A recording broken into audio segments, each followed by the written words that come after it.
Mm-hmm.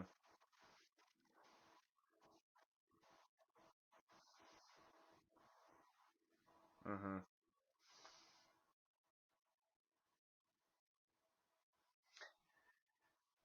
Yeah, I thought it was a weird week with week one.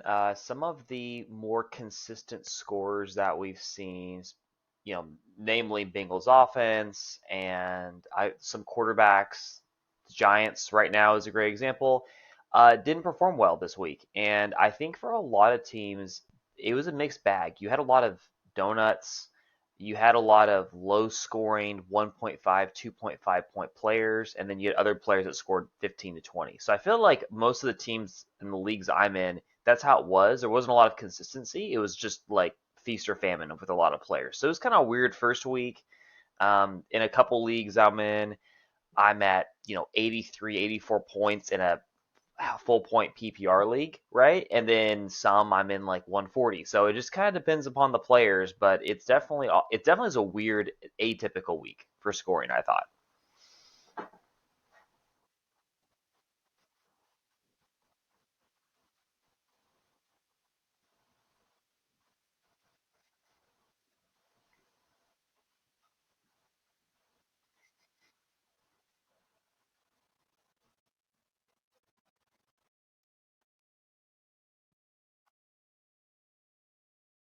Mhm.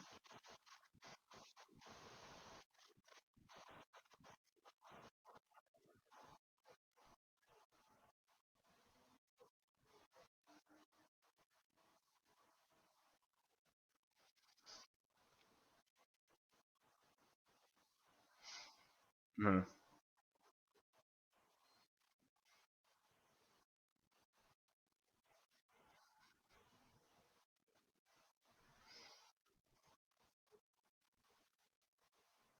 Mhm.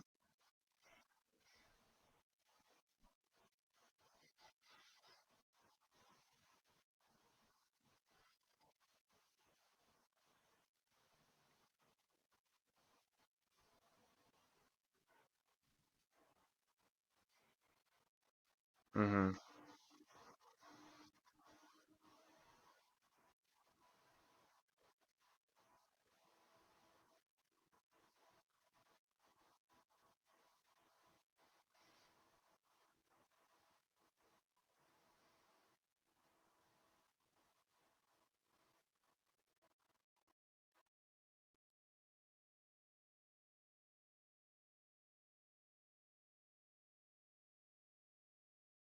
Mhm.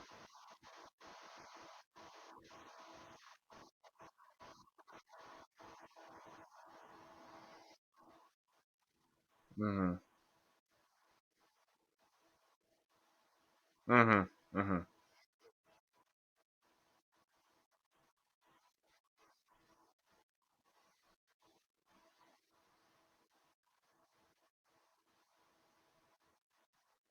Mhm.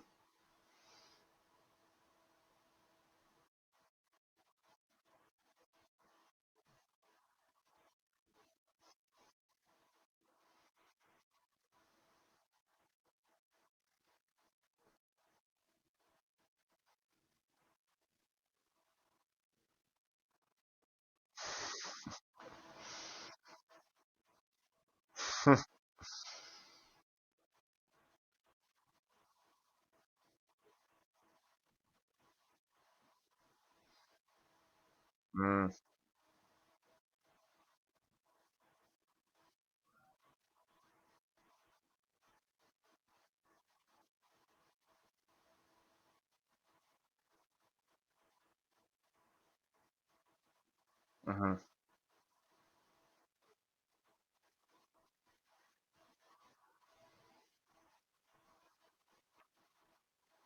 Mhm. Mhm.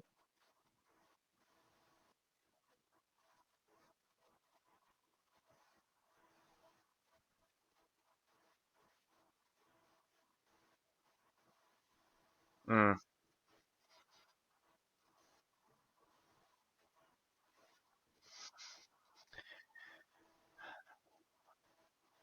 Mhm. Mhm. Yeah, I think the concern I have is while it is one game, and we don't want to overreact, these offensive line problems that Cincinnati's had, they've had for years, right? Like we saw a little less of it last year. Burrow had more time to throw, hence why Chase and T. Higgins' value reflected that in ADP on draft day for a lot of leagues last month, right? And so seeing my concern with Cincinnati is seeing while I'm not concerned at all with the loss, like that happens, like sometimes the defensive scheme works out and you can't do much.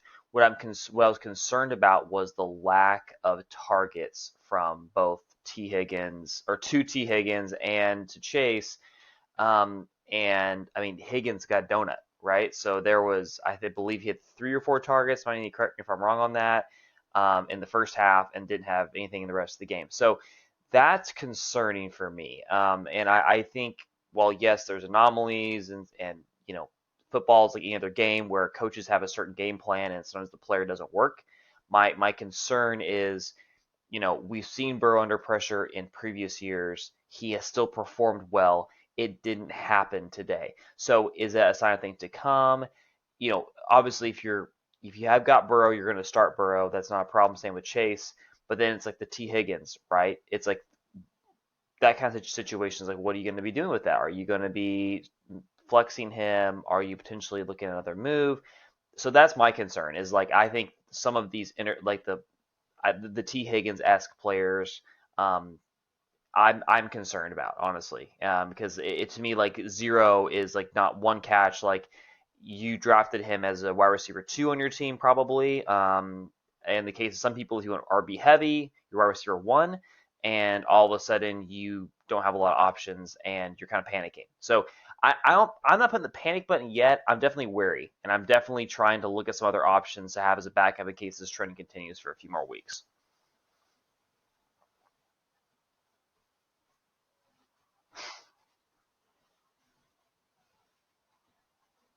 Mm-hmm. Mm-hmm. Mm-hmm.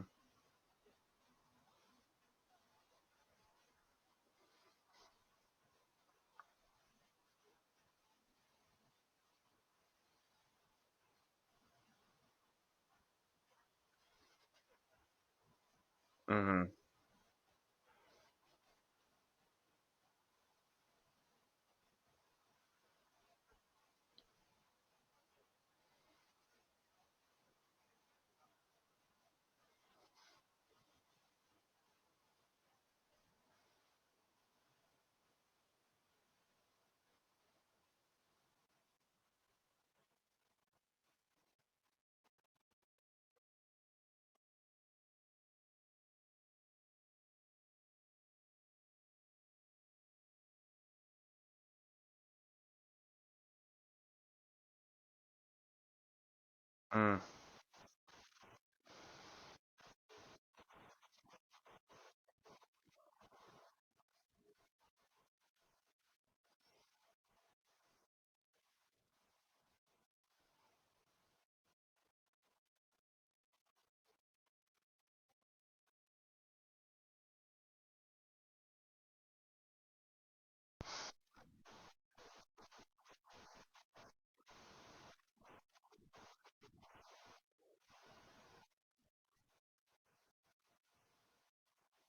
Mm-hmm.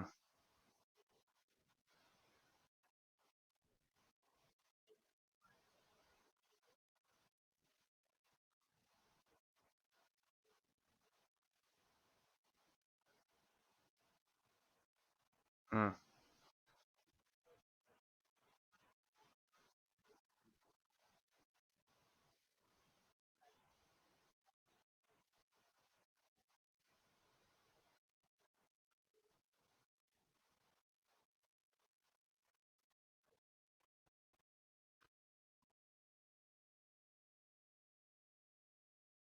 Mm-hmm.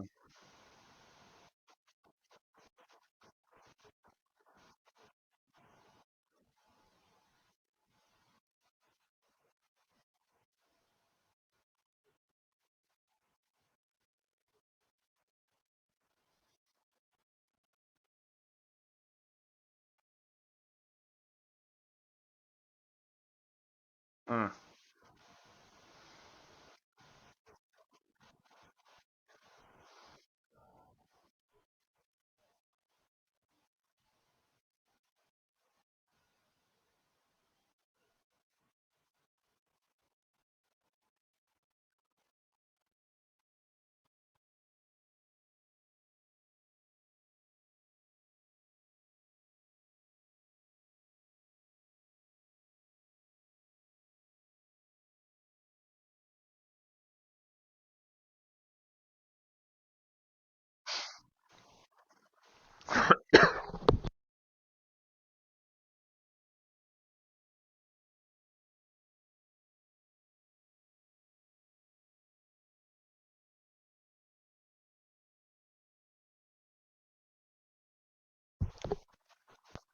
hmm.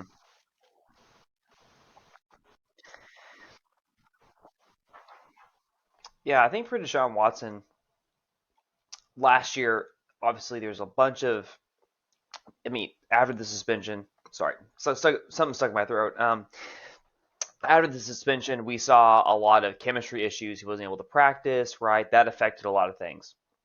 So we didn't see people who drafted him. You kind of drafted hoping to see. We talked about the Houston Deshaun Watson after suspension didn't happen, right? Chemistry issues were bad. Receivers did not benefit.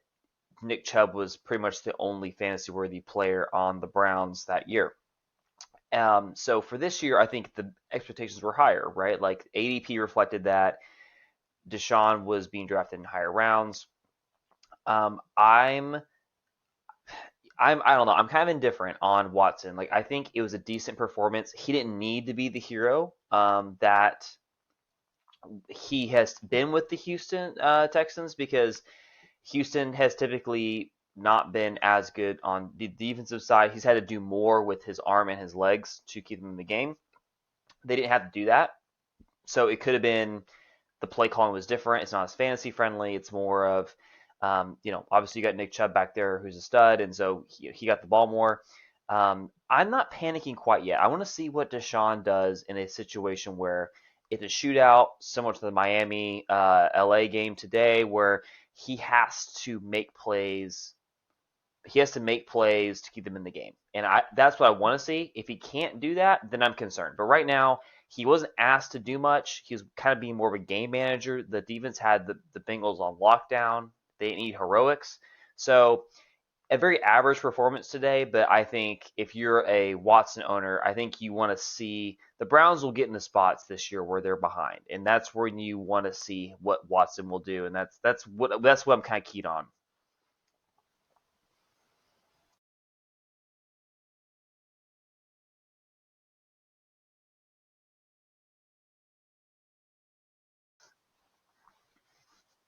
Hmm.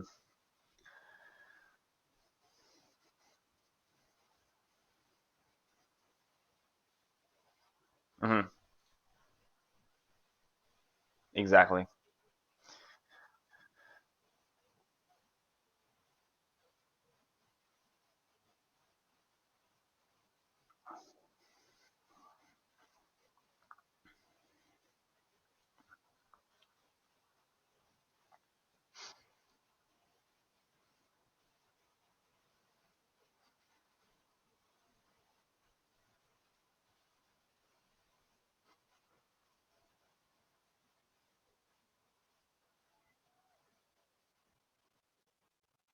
Mm-hmm.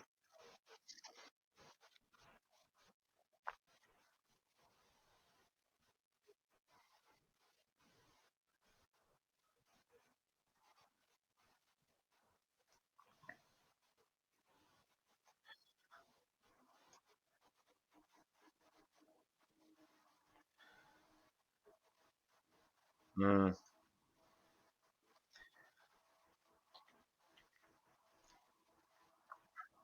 Mm, I can see that. Hmm.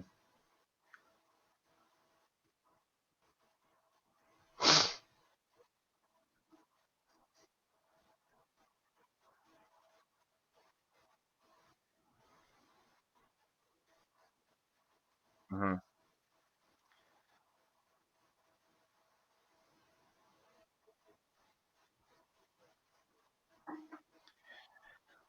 Mm,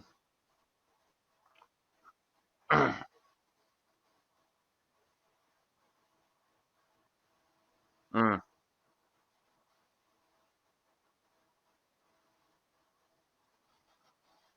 mm. I think in the same vein we talked about the Bengals offense with Joe Burrow. I think the concerning factor with Amari Cooper is the fact that Nick Chubb led receptions, right? So you're in control, right? You would be able, if you're calling pass plays, they're more of a like more objective based instead of like panic. Like we have to make these first downs. It's more like, hey, we're in control of the game. Like we're throwing the ball around. We're doing stuff with purpose. Not saying that you don't obviously in a football game, but like instead of being more panicky, like hey, it's like 3rd and 15, we're kind of throwing it on the field, someone grabs it sort of situation. They're designing plays where Nick Chubb's catching the ball, right? And so to me, I think having Amari Cooper with less receptions than Nick Chubb, that's a big deal. And I think that if you own Amari Cooper, I would be concerned. I think that that's a problem because normally if a team doesn't do well that week or the game script's different, you would still see the hierarchy between the receiver one to the running back, right? Where like Le'Veon Bell and Antonio Brown back in the day with the Killer Bees, right? Like you would understand, like, all right, like Antonio Brown and Le'Veon Bell, like will still get roughly the same amount of touches, even if the Steelers get blown out and they lose, 31-7 or something, right? So that's the concern I have is Nick Chubb's role is evolving, right? With Jerome Ford in the backfield, maybe it's like, hey, he's doing more they're on purpose putting him into more cast patching situations that they weren't in the past because Ford's there to like get a lot of the heavy lifting done or to help share the load. That's what I'm kind of concerned about, honestly, for the Brown receivers because this game 24-3 should have been a decently high fantasy game for at least a couple of them, right? And the numbers didn't reflect that.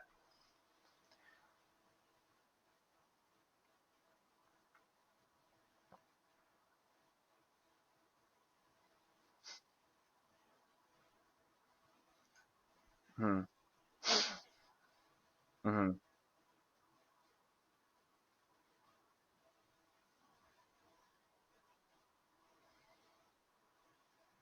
Hmm.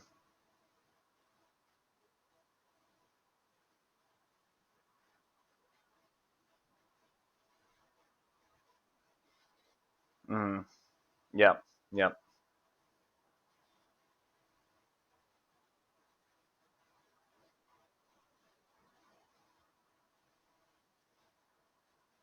Hmm.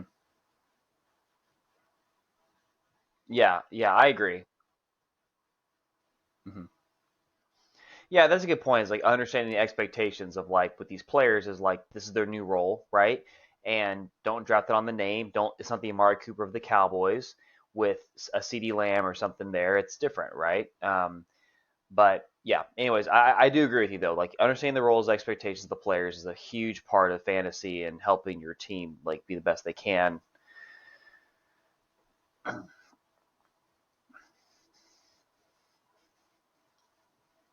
Hmm.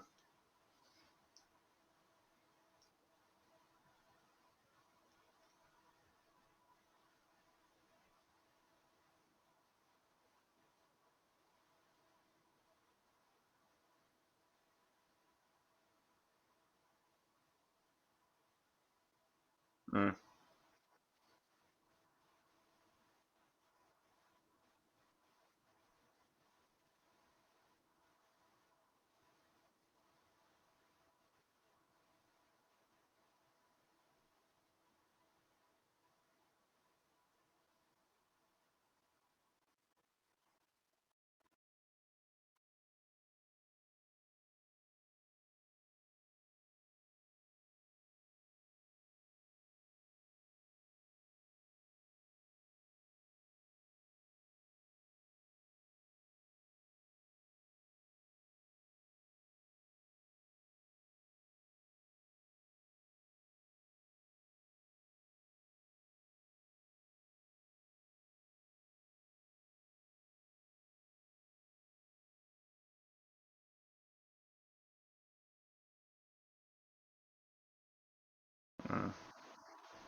Mm,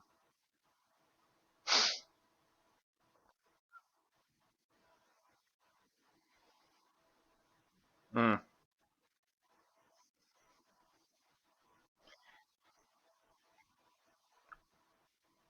hmm. Yeah, and the only comments I had about the game really is, with Houston, I thought 242 yards from Stroud is a good number. I that to me is showing like, hey, like obviously I'm learning the game, so I'll figure it out. I think he has a high ceiling. I think that he's gonna. I don't know if it's this season, but I would consider him in like dynasty or something. I could see him being a player that's gonna evolve because I think against Baltimore it's your first NFL defense that you're seeing, right? And 242 yards, no picks, no interceptions, right? But like just manage the game. You didn't really contribute a lot enough to win, obviously, but I think there was enough yards thrown where it shows you like I know where I'm doing with the ball. I'm not making dumb decisions, right?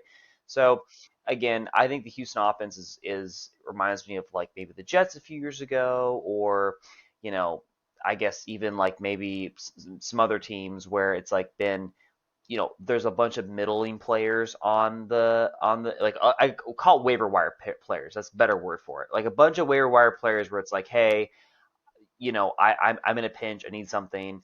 Um, the tight end situation is an evolving thing. We might talk about that later in the week, just because it's a lot. I'd say what the top three tight ends that got drafted, two of them are hurt right now, right? And a lot of other times didn't perform well.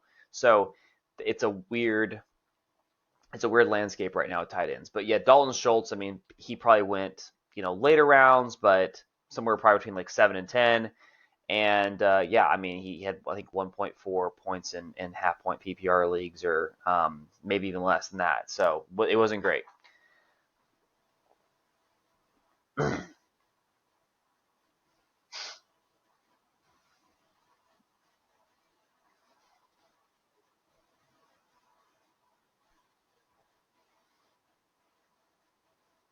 Mm-hmm.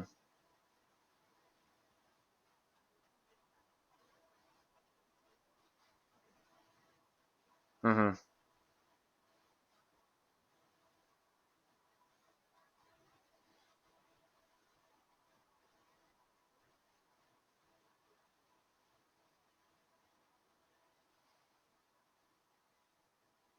Mm-hmm.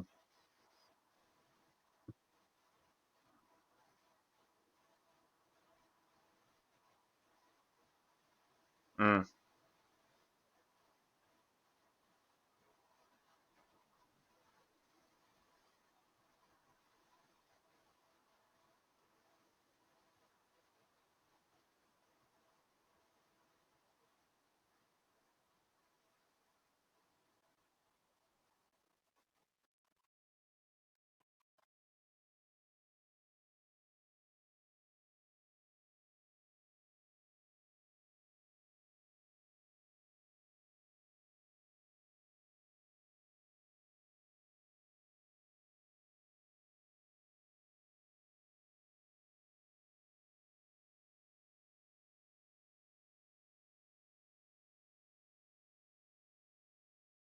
Mm. Yeah, that makes sense. Yeah, and I agree with you.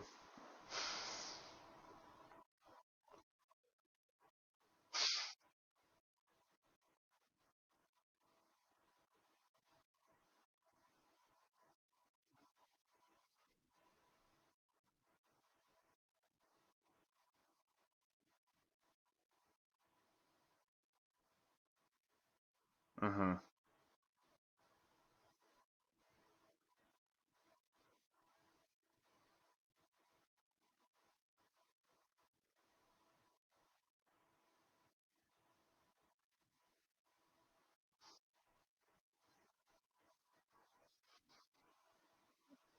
Mm.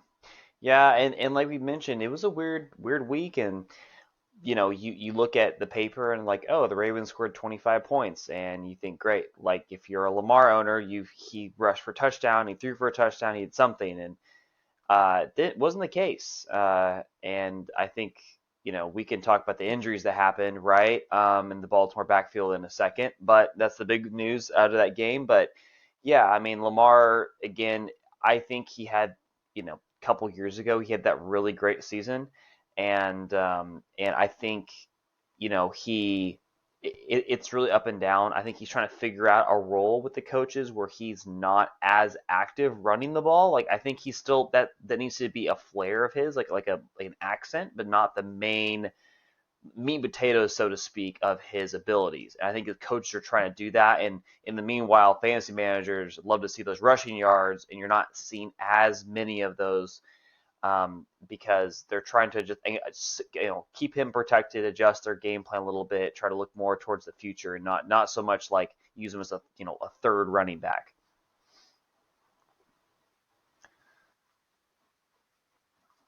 Mm, mm,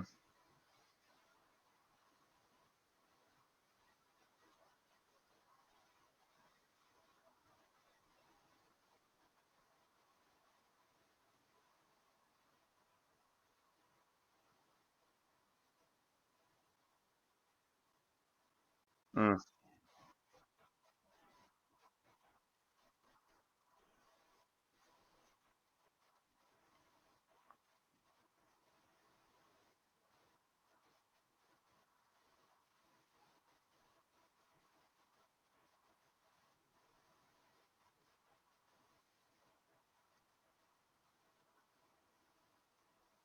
mm,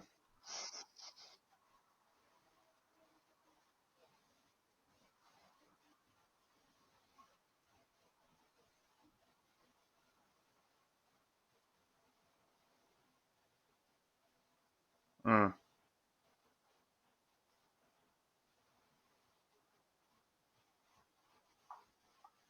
mm,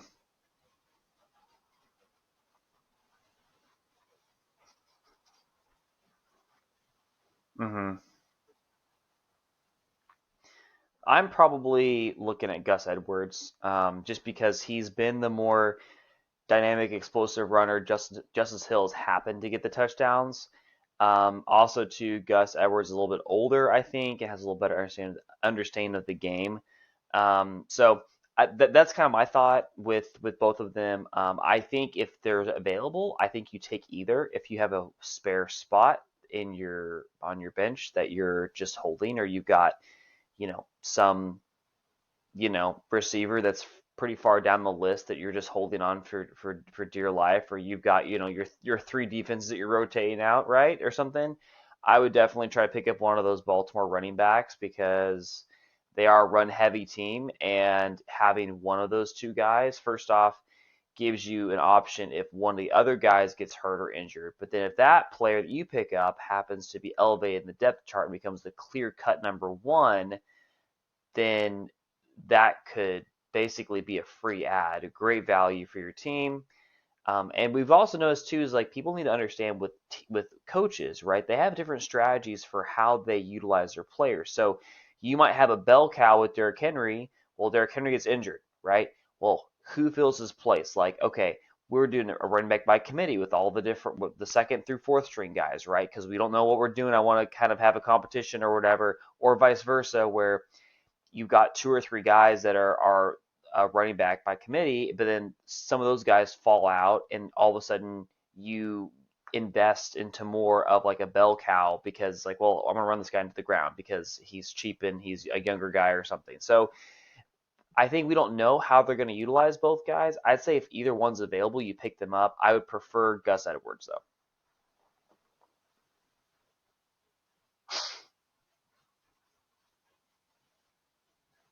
though. Mm-hmm.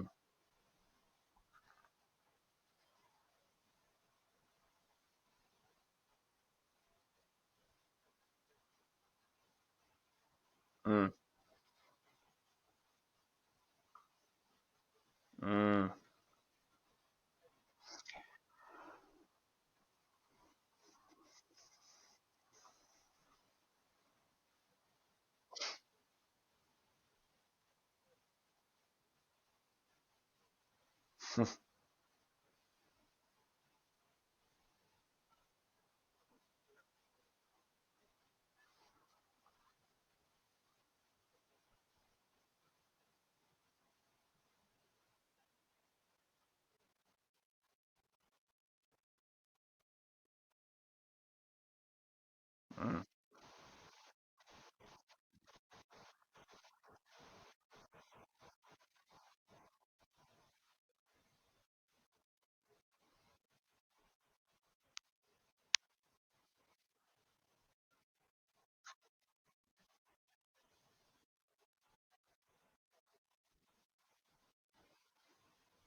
Mm,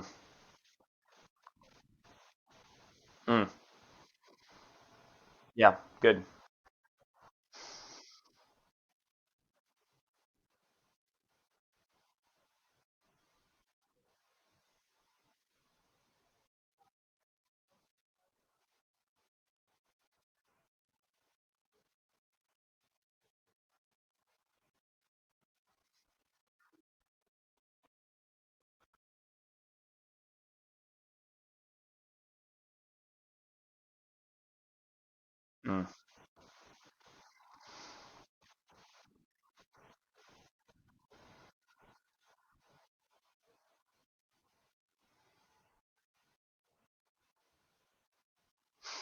Mm, yeah, I think that it's exciting. I think a lot of people had him on their bench, waiting to see kind of how he panned out the next few weeks. I think it's clear cut based upon the 9 targets, or sorry, 9 receptions, excuse me, with more targets. That's the immediate target of, or immediately is a fan favorite of Lamar Jackson's, which is very important in a offense that does not tend to pass the ball around as much. So he can hopefully become a big favorite of Lamar's, and like I said, be the wide receiver one going forward, and then eventually maybe get into like your wide receiver two slots or your flex spots going forward for the rest of the year.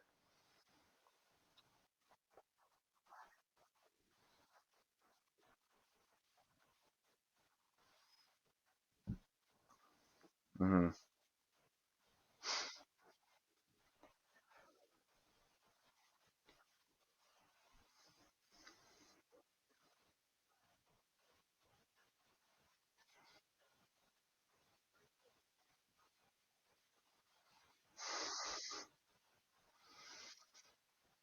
Mm.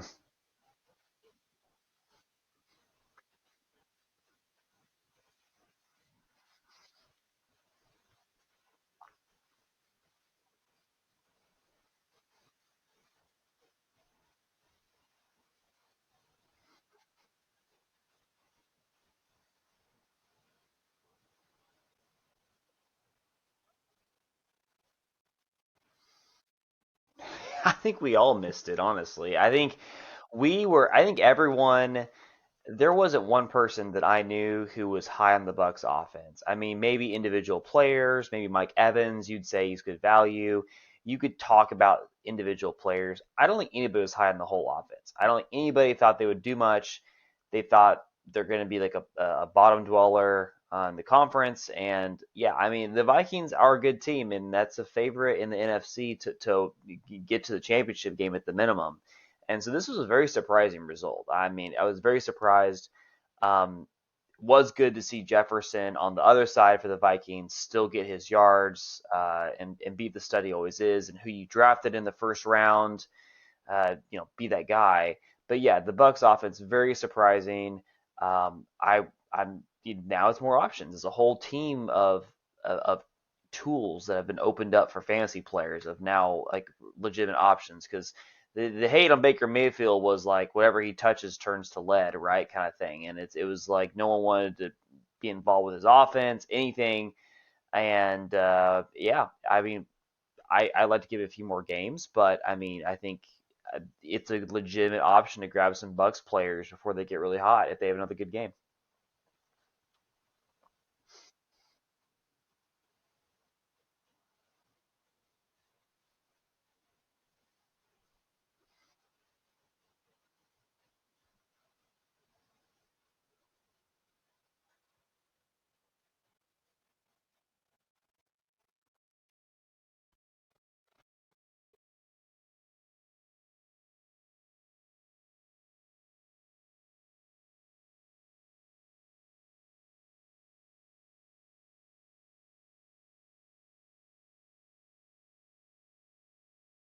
Mm-hmm.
Mm, agreed. I agree with that. Like you mentioned, trade targets are a thing to discuss, and like real life football trade targets are a thing to like watch out for and kind of be aware of.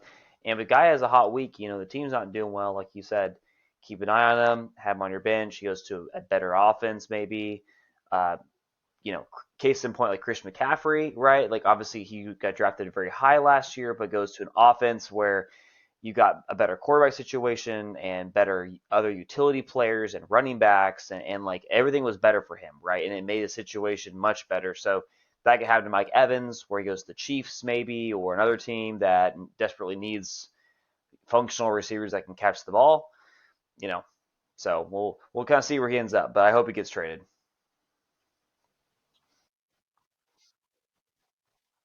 Mm-hmm.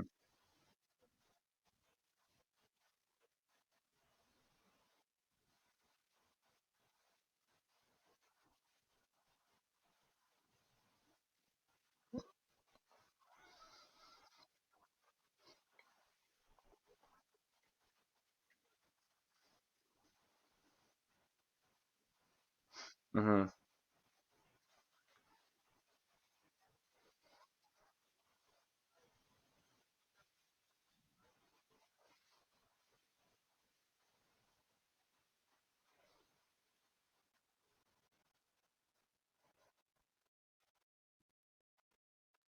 Mm-hmm.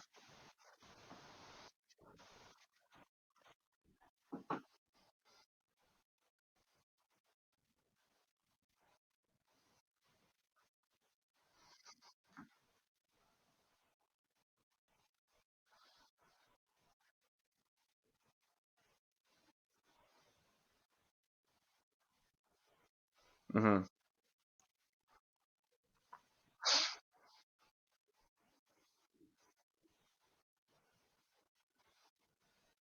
Mm-hmm. Mm-hmm. Yeah, and the only comment I had to add was like you mentioned with Madison, like Miles Gaskin is waiting in the wings. Who knows if they end up doing more of a 50-50 split as Gaskin kind of gets up to speed and we get used to this new, I guess kind of the new look Vikings with that Dalvin Cook. But that's gonna be something that I want to watch and see. And then if we continue to see Madison with this like 15 carries a game, most people that's good enough to leave at your RB2, especially the upside of the Vikings offense. Jefferson and Cousins are able to get the ball down the field. Hopefully, with this, like, second and one, second and two, third and one situations, you get some solid yardage. Hopefully, you smooch a touchdown from one of those guys. So I think it's something to watch. If you got Madison, hopefully you probably paid a fair value for him, and I think it could turn into a good RB2 for your team.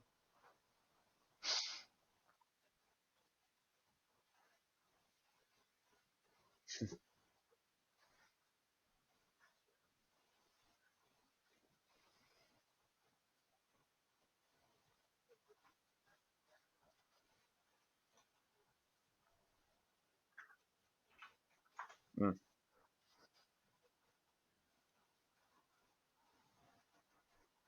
mm,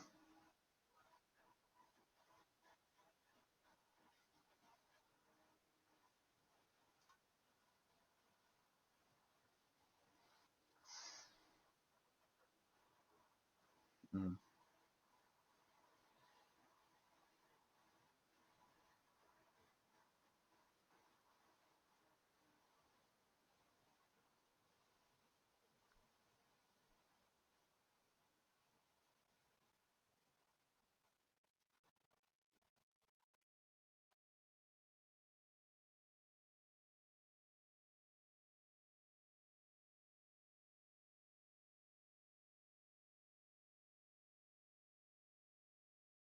mm.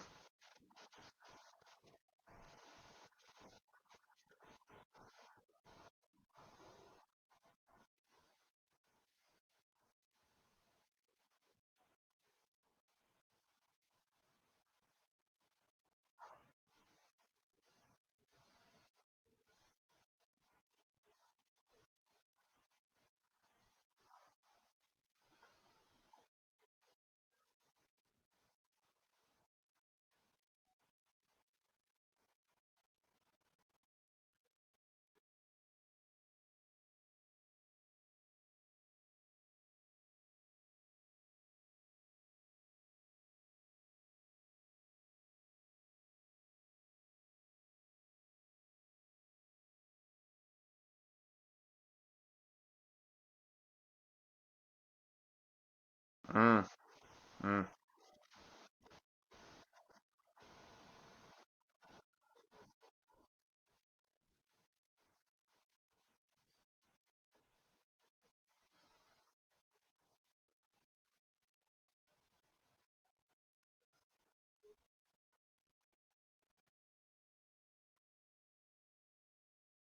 Yeah, I don't really have anything else for the Panthers. It seems pretty cut and dry fantasy wise. I nothing really to add, honestly. Mm, mm-hmm,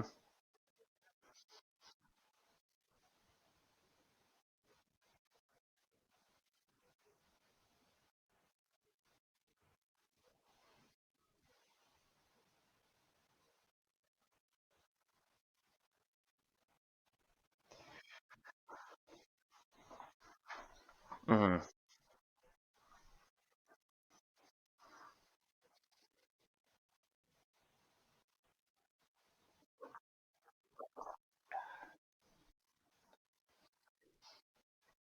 mm-hmm, mm-hmm,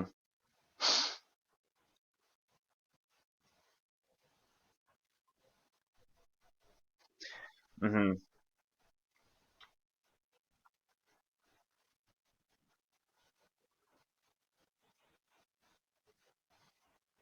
mm-hmm,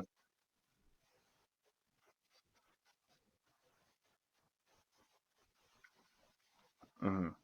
Yeah, I agree with you. And a couple things I want to talk about with that is Bijan. Most leagues drafted him in the first, maybe an early second.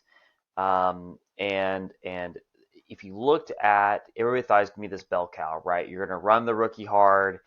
He's cheap, not quite disposable, but basically, right, on an NFL team, like we're gonna run him to the ground, and we got Tyler Algier if he gets injured, whatever. But I think this is telling of how the Falcons want to set up their offense. And what they want is they want to ground and pound, they want to run the football. And what was an interesting stat that I thought looking at these was that both of them had 20 plus yard runs. So that tells me that's not just one player's vision. That's the offensive line making holes. And I understand these guys are good at their job and they have vision, right? But two 20-yard carries for running backs is crazy for different players. So the offensive line's opening up holes. So that's a great point you mentioned. If Tyler Algier, the focus on Bijan, everyone thought Bijan would have 20 carries. Tyler Algier would be in this like 4 to 5 range, doing goal line work or something like if Bijan's tired. But um, Algier really led the backfield. And then what's crazy is that he has the 2 touchdowns, right? So in moments where they need touchdowns, a short yardage work, he's that guy. Um, and then on the receiving side, though, Bijan got a lot of receptions. So both of these running backs from Atlanta are very viable options for. I mean, I would start them both for RB1 or RB2 on my team, and it'll be interesting to kind of see in the next few weeks what Atlanta does when the game script changes because that's gonna be big. Because right now it's like, oh, these two running backs, 25 carries, 130 yards, 3 touchdowns. Like everyone's all excited, right? But reality was, obviously the game started slow, but like Atlanta, like it was a low scoring game. I think it was 7-7 at halftime, and then Atlanta scored 14 points in the fourth quarter. But like the game script worked in their favor, right? Which is like, okay, we're leading late, run the ball. We're leading late, run the ball.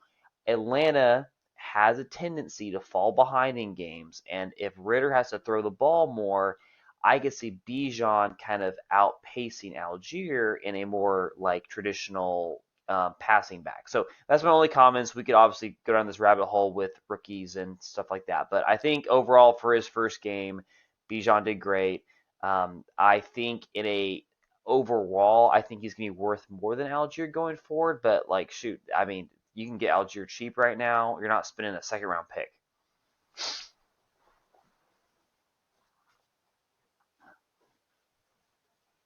Mm-hmm.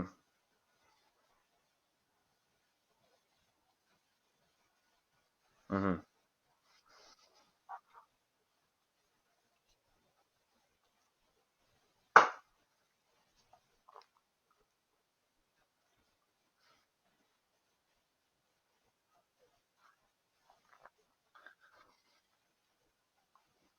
Mm-hmm.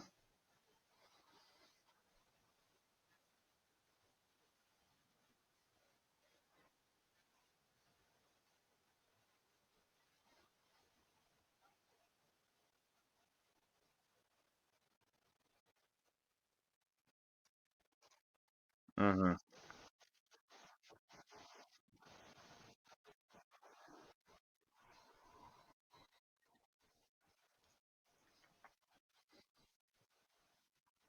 Mm-mm.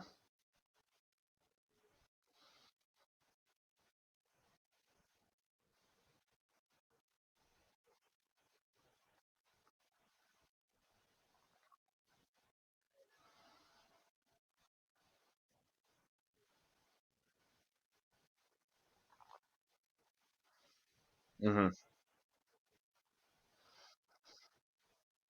Yep. Yep.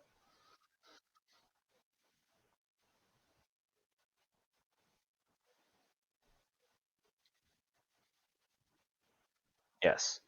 Yeah, and like I said, you bring a great point about the receptions, right? So we can kind of look at this and say, in a favorable game script, which is more run heavy plays. It's more short yards, more conservative.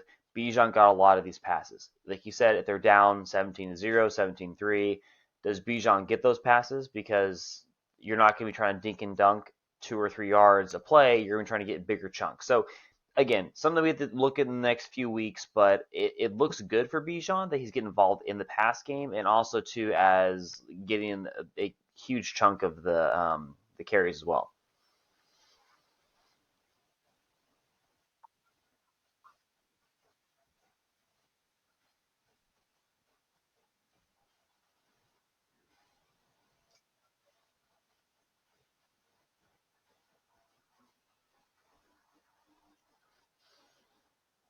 Mm,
mm-hmm.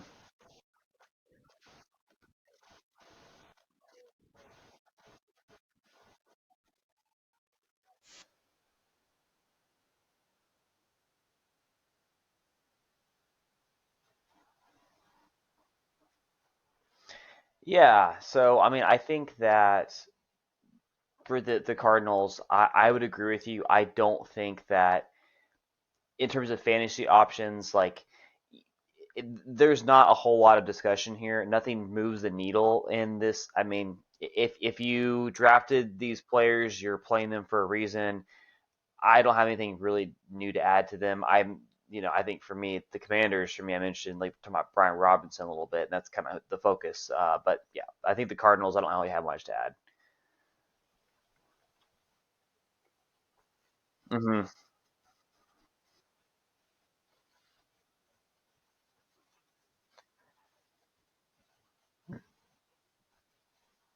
Mm-hmm.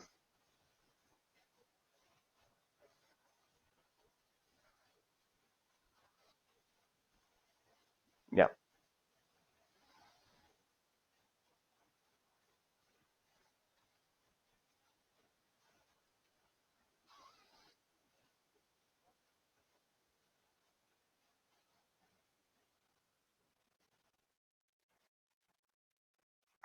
Mm-hmm.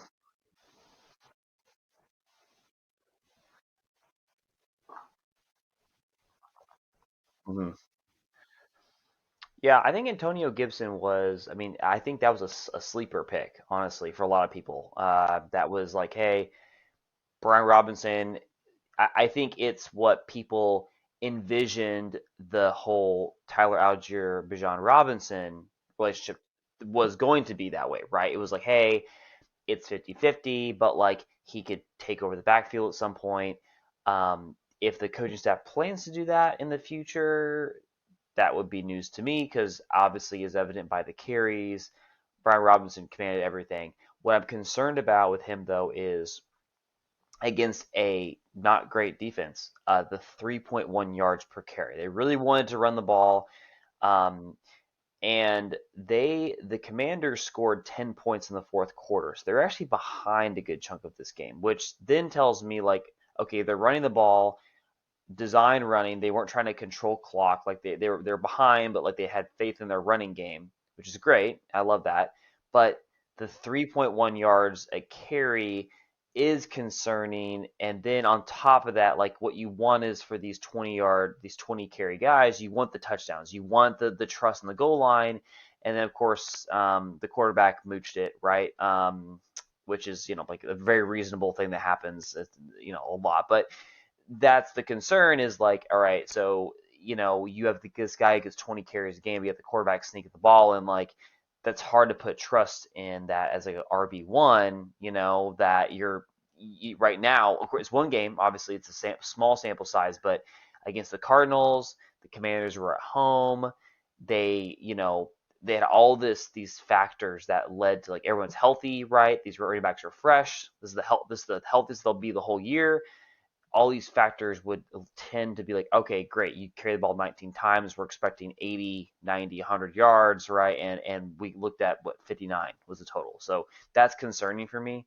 If I'm a Brian Robinson owner, like I'm gonna still play him probably a few more weeks, but you start kind of being like, oh my gosh, like especially too, he caught one ball, so like there's no PPR aspect to it. So like, okay, he got me 6 point whatever point, 7.2 points, I think my math is right.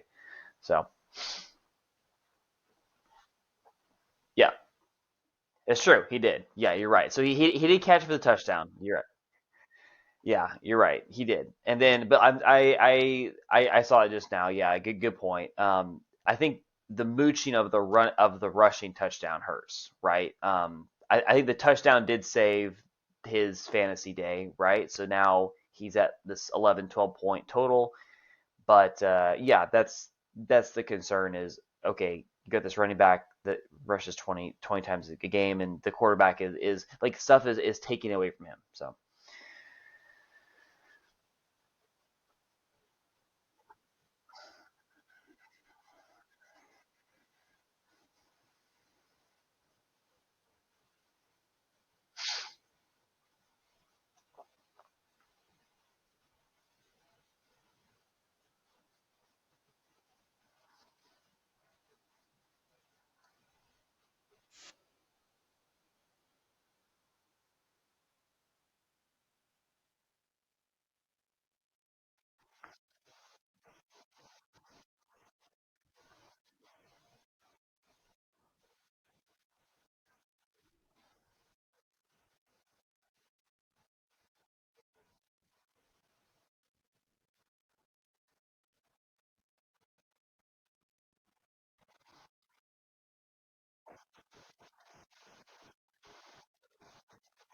Hmm.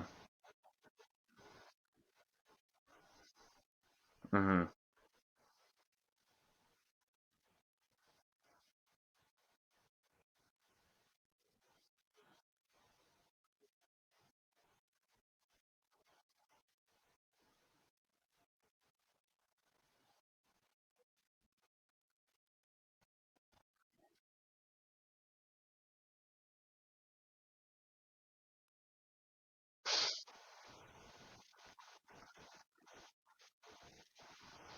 Hmm. Well, then it's evident this is, the quarterback is really dictating the point value because these are all talented guys. I mean, um, so it's tough, like it's one of those situations that like you mentioned, like great point, which was he went 19 for 30 versus the Cardinals. They've got the Cowboys, like just in the division. the Giants, Cowboys, and Eagles alone, just the divisional opponents, have better defenses than the Cardinals. So like it's there's 6 games of their 17 that they're playing that automatically are going to be tougher than this game.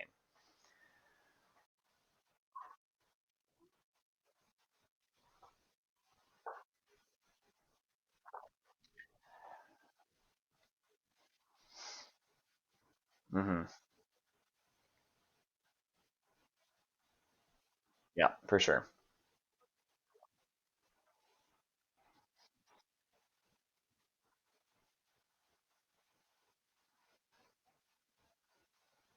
Mm,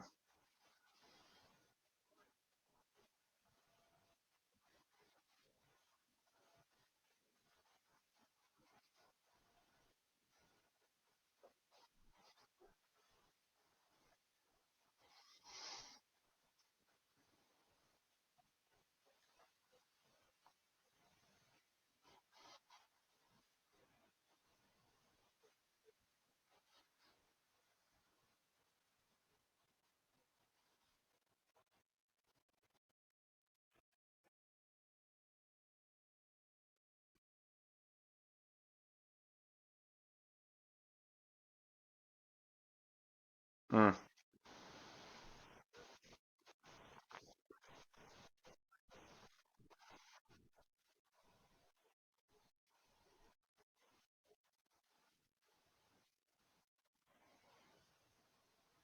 mm.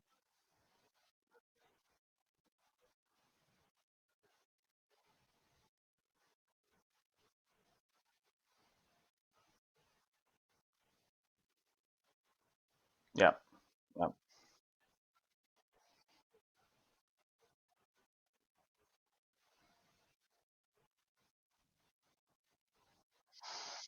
Mm. That's a great segue. I was going to talk about that actually because I've got Christian Kirk in a couple leagues.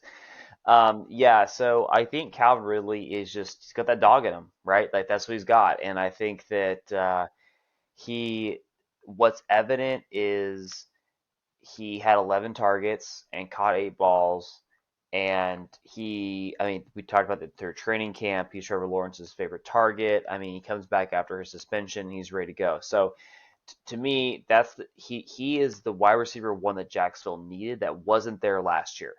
If you remember from last year, we were playing the game who you starting for Jacksonville, who you flexing. Like Jacksonville plays a great opponent, we're gonna flex, Christian Kirk or you know whoever else it was that you wanted to start. And it for me, I think with Christian Kirk, like I don't think he's ever with Gridley there consuming the majority of the shares. Trevor Lawrence is not going to be a 45 attempt kind of passer. He's going to be the stat line 24 for 32 is pretty much going to be what his role is going to be. So when you have Ridley consuming 10 plus of those receptions or around that 8 to 10, and then you got also Evan Ingram to feed and some other people. I think Christian Kirk's value is going down. I think we were hoping to see like a 4 to 5 reception day where he kind of like cemented himself behind Ridley. But the 1 for 9 was what happened last year a lot, if you remember. I mean, he'd have games where he'd catch 7 or 8 balls, but then he'd have a lot of games where it was like 1 or 2 catches. So I think that's kind of like to answer your question. I think it's trending towards like he's gonna put on your bench right for the next game. He's gonna sit there for 2 weeks. You're gonna see what happens. If he continues to have like 1.5, 2, 3 point games, he's gonna be droppable in about a month.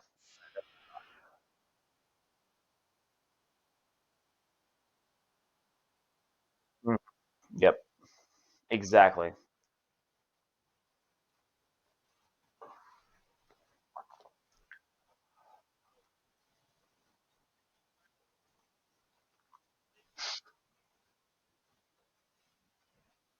Mm,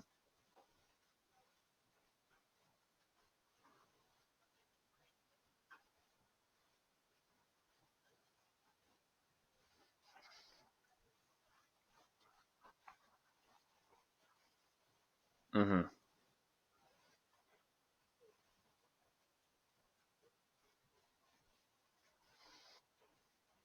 mm-hmm.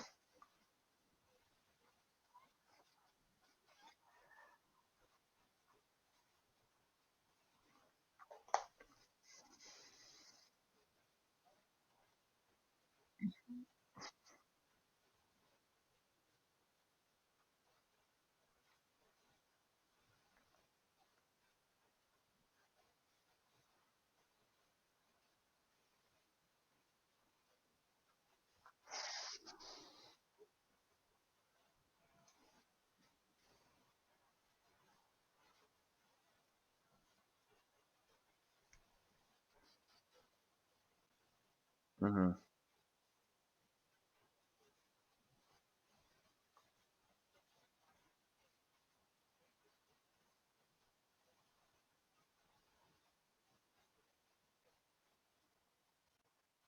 Hmm. Definitely, I agree.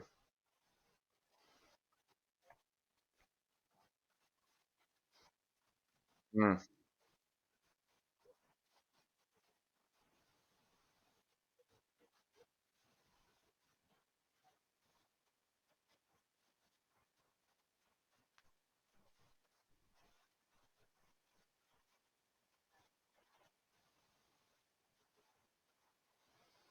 Hmm.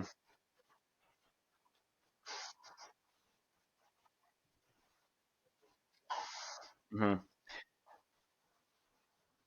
I know I'll be honest, didn't watch this game, so I know that he had a medical issue. Do you remember what that was and what happened?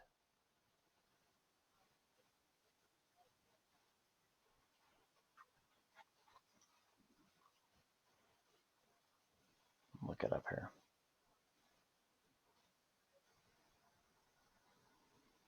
Yeah, and knee bruise apparently. That's what he said. A knee bruise.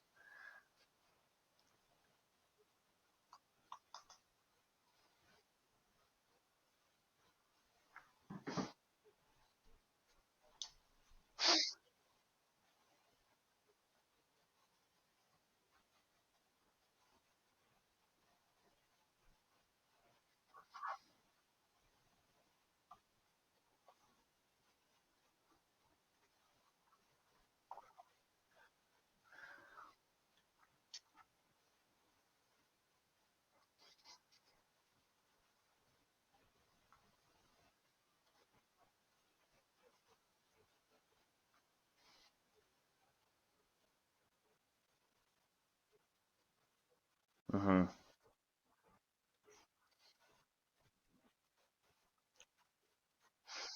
Hmm. Yep.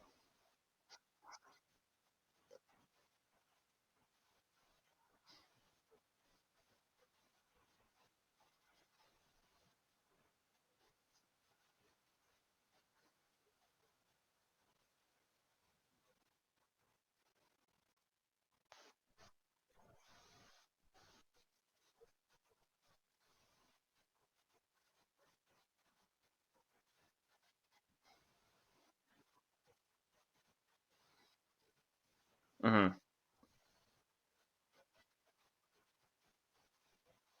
No. No, I mean, I think, Anthony Richardson, if you're in a dynasty league and you have him, you're obviously invested. I think if you're in a normal half point or full point PPR league, I think Anthony Richardson was probably. I mean, again, I don't think he did bad, but he's rookie quarterback, and we know the analytics behind rookie quarterbacks are for their first full year. So I think the only real person that, like you said, we want to focus on is Michael Pittman, which is it was very good to see that he's getting at like 6 to 7 plus receptions, and he got 11 targets.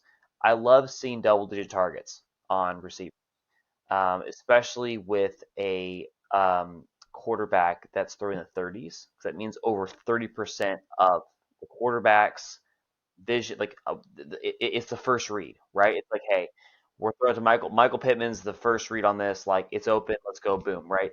And as a rookie, they're not able to progress as well through those. Like, okay, you go A, then B, then C, then D. You get hit your Madden buttons on your controller, kind of thing, right? So for him being 11 targets, it means that he Anthony Richardson feels good about the progressions on the first and second read, throw it to Michael Pittman, which means that the plays are designed for him. So I think it's a good sign for the Colts offense with Michael Pittman, which is he is the focal point for the receivers. I think all the rest of them you don't need to talk about. I think that there could be spikes for the running backs getting little dump off passes and stuff, but Michael Pittman is the guy, and seeing them in this like I would say typical position that they're going to be in for a lot of the season, which is like being behind and trying to pass to get back.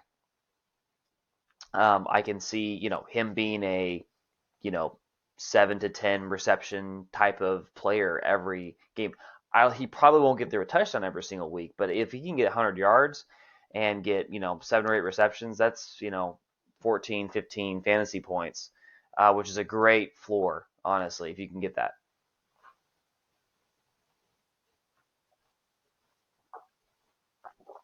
100%, 100%. Yeah, yeah, yep,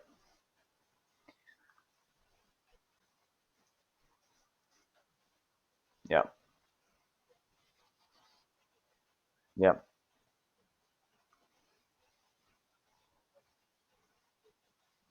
yep.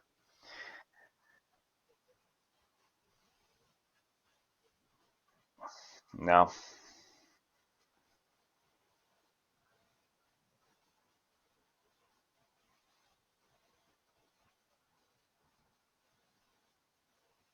exactly. Mm,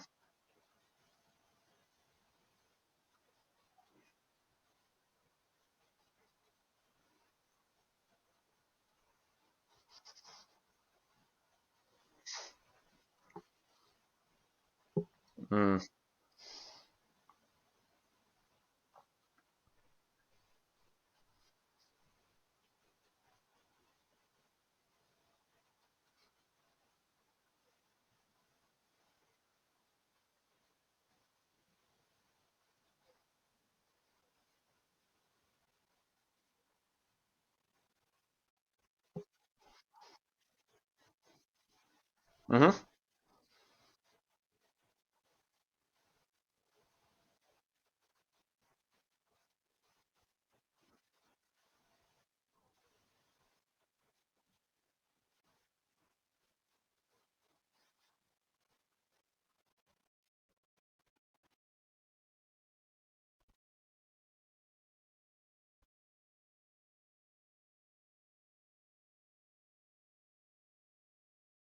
mm-hmm,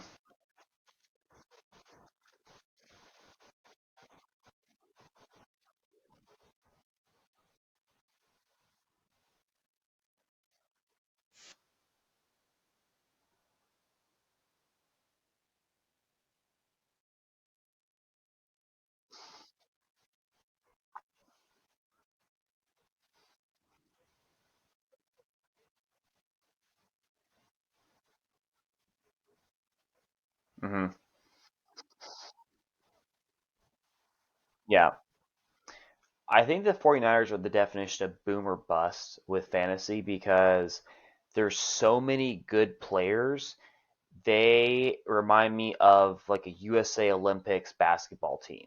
There's so many good players. There's only one basketball, only one football for these guys, right? So you're gonna have weeks where they ride the hot hand. They're gonna spread out 4, 5, 10 touches between all of these 5 or 6 stud playmakers, right? Someone's gonna have the hot hand, go for 30 yards after a touch. They're just gonna give the ball to them, right? So this is Christian McCaffrey and Ayuk were the two guys. I still have PTSD from George Kittle last year in the playoffs where I lost in the semis after Purdy like threw it was an insane amount. I feel like it was 2 touchdowns and 100 plus yards to Kittle. And I think week 17, I think in the no, maybe week 16, I think it was. But yeah, anyway, so I think that that's the duality of the 49ers is Chris McCaffrey, George Kittle, Debo Samuel. I wouldn't start Brock Purdy right now. Ideally, like if you have other options, I would use them. But like if you streamed quarterbacks or something, or you drafted your quarterback late, great. But all these guys, and Ayuk, sorry, I forgot to mention Ayuk. All those guys, you play them, right? You're not gonna bench them, but you could end up with 0 points. You could end up with 35.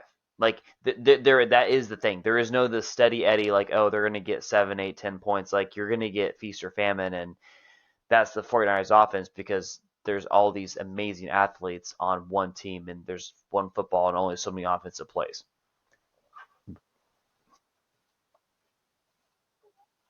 Mm,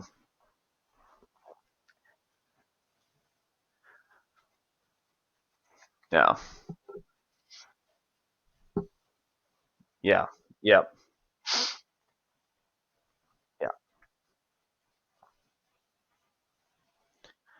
Yeah, and I agree with you. Oh, sorry. Go ahead. Go ahead. No, I was just saying that with McCaffrey, I'm fairly sure the coaching staff saw him like, okay, he feels good, right? Maybe it's a plan. We're like, hey, McCaffrey, we're gonna ride you pretty hard this week on carries. After week one, you're bruised up, you're banged up. We know this. We're going to try to pass the ball a little more, do a little more dump offs, get Debo involved more with some backyard laterals or backfield laterals and other things. So we don't know, but the 22 carries a game was not sustainable for McCaffrey in Carolina, as evident by his injuries. So unless the 49ers want to go into a similar situation, they're going to have to change their strategy. So I would expect more involvement from Debo and Kittle going forward.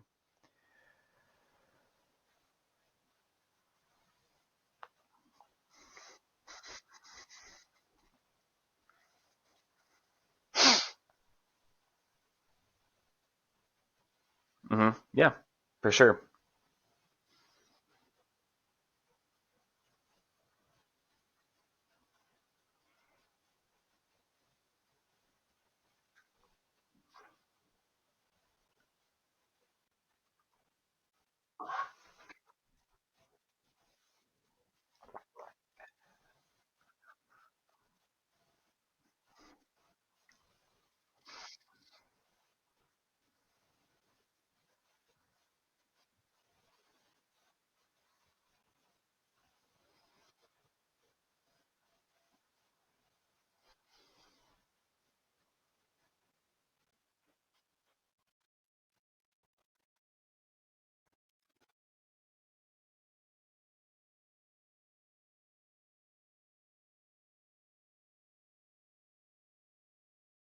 Mm-hmm.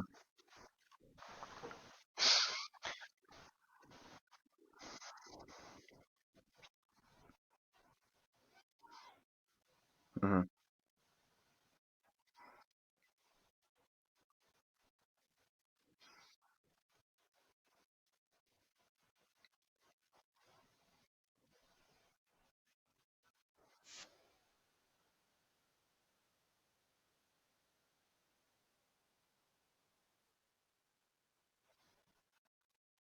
Mm-hmm.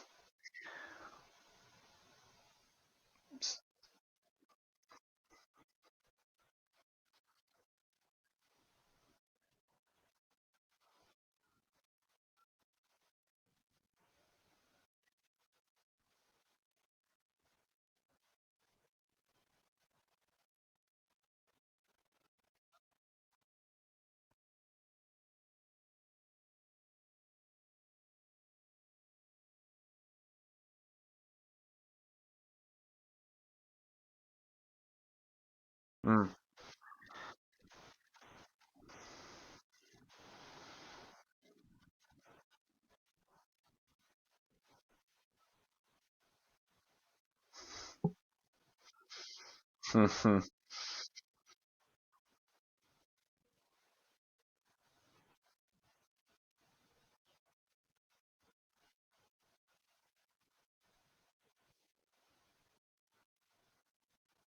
Mm-hmm.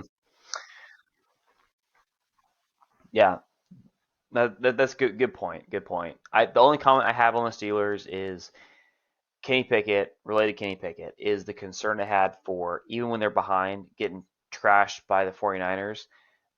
He threw the ball 46 times. It's a very high number, right? Completed 31. So completion percentage was not awful, right? Bordering that 60% range, but he had an average of 5 yards per throw. That's concerning. So we'll get some more data, right? Obviously, we'll kind of see how Mike Tomlin responds, but that's the concern is like I can understand throwing the ball a lot. There's also incompletions, right? We get that. The 49ers have a good defense, right? Like all this stuff. But it's the 5 yards per completion, which means either two things. One is the 49ers are really good at getting to tackling people and getting to the ball. That's a fact. We know that. But also, the receivers are not doing a good job of getting yards after catch, which, as we know in fantasy, is a like huge part of points of being able receiver able to catch a ball and take another 10, 15 yards. So that's something I want to watch out for with Kenny Pickett. He has the volume. They're not afraid to let him throw it. Obviously, they're behind, so they had to. But that's the concern I have is look at this yard average, because if it continues to stay low, that doesn't bode well for also the receivers and their fantasy value.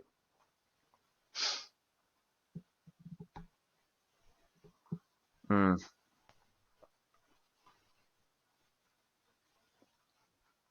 mm, yeah, for sure. Hmm.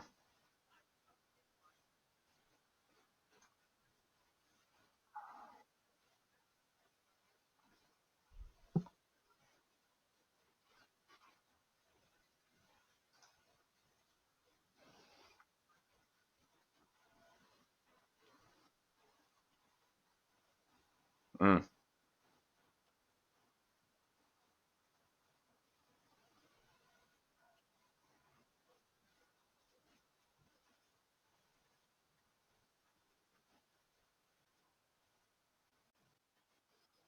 mm,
mm,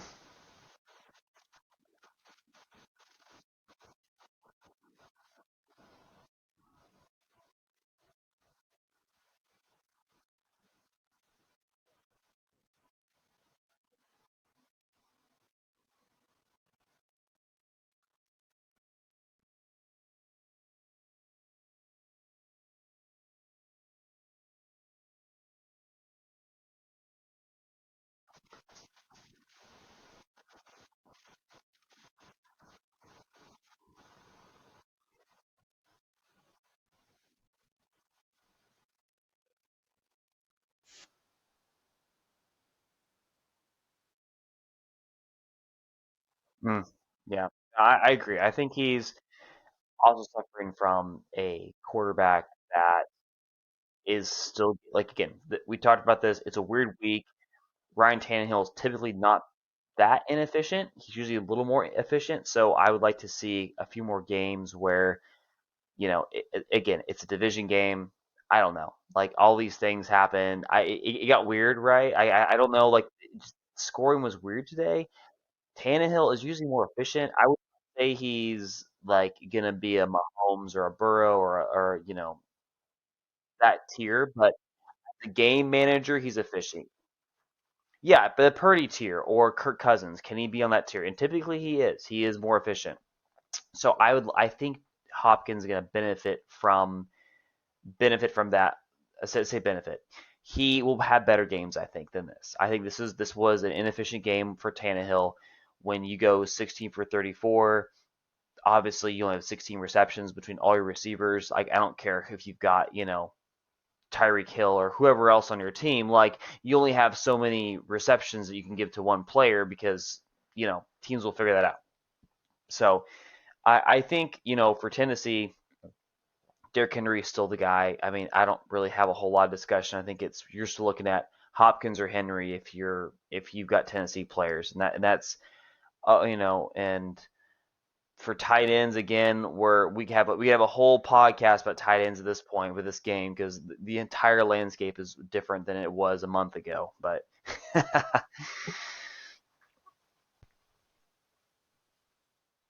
Oh yeah, even like 2 weeks ago, it's crazy. But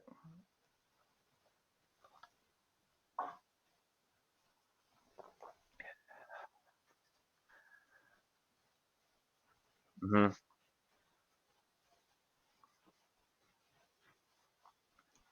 hmm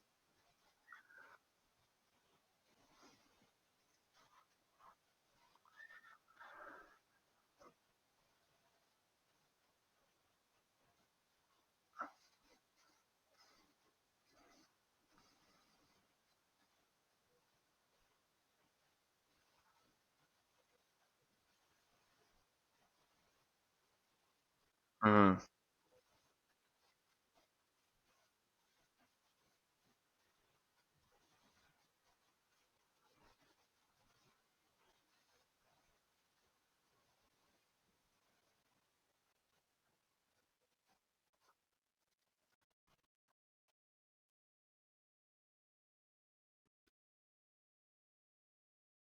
mm,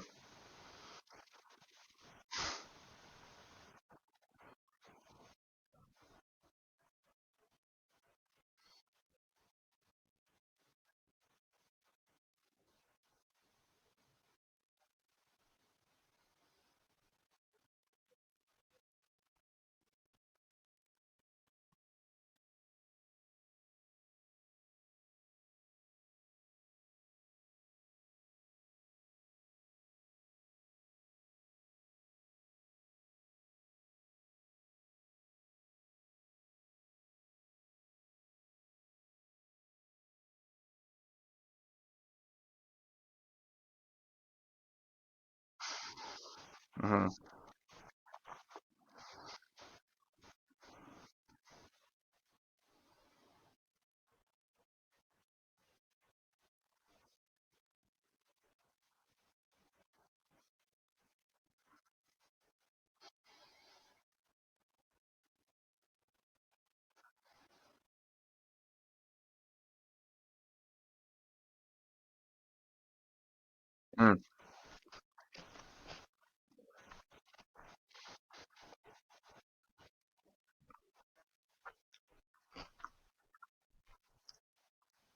mm, hmm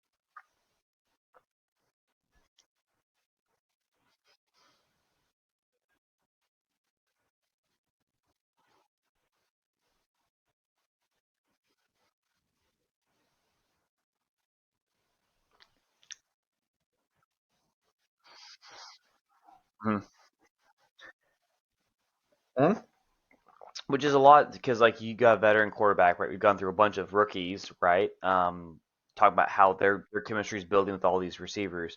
We have a veteran who trusts a new to him receiver, which is big.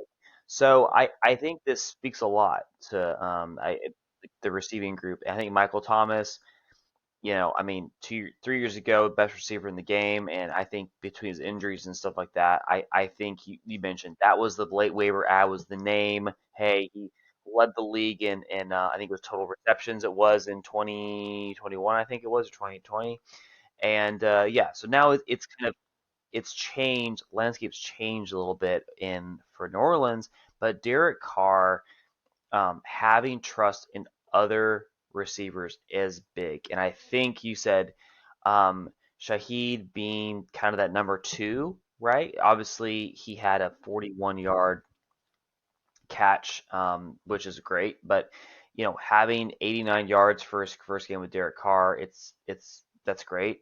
And also too with how the game is, New Orleans scored 16 points. So if you look at it, Derek Carr can throw for 300 yards roughly on a 16-point game. That's great, right? And you give him more weapons. Like I do like, and I've said that I don't like a lot of teams, right? Like just in general, like how their system set up and everything. But I think New Orleans, because of Derek Carr, because he's been put into situations, especially with the Raiders, where he's kind of been handed the reins of this like kind of crap show, and been able to turn it into something where they've been on the cusp of playoffs or even better. I think that with the Saints, they're going to score more points. I think they're going to score more points than the 16 here, which means I think Carrs get more efficient. You kind of again get all these players back. I think if like I said, I think overall I'm pretty high on the New Orleans receiving group. Um, I don't know if Chris ends up staying at that like 8 to 10 receptions a game. I think his floor ends up being like 5 or 6 for sure. But then the floor is solid, and then you get these like spikes that are 9, 10, hopefully 11 plus receptions a game.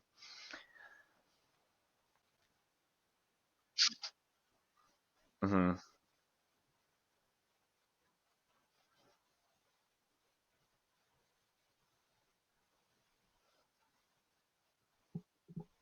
Hmm.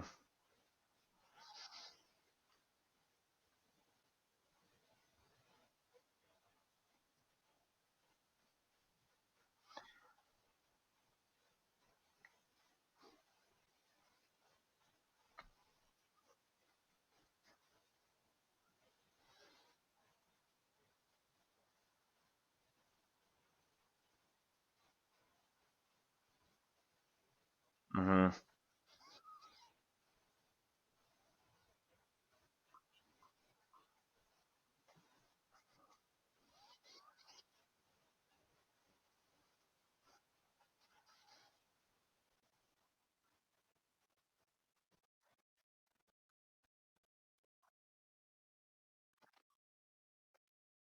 Hmm.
Hmm.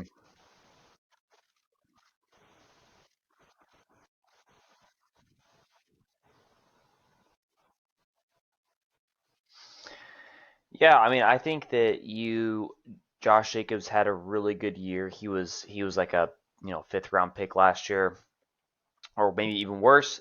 Ended up being leading the NFL in rushing. That that's not going to happen again this year, just because I think that landscape's a little different.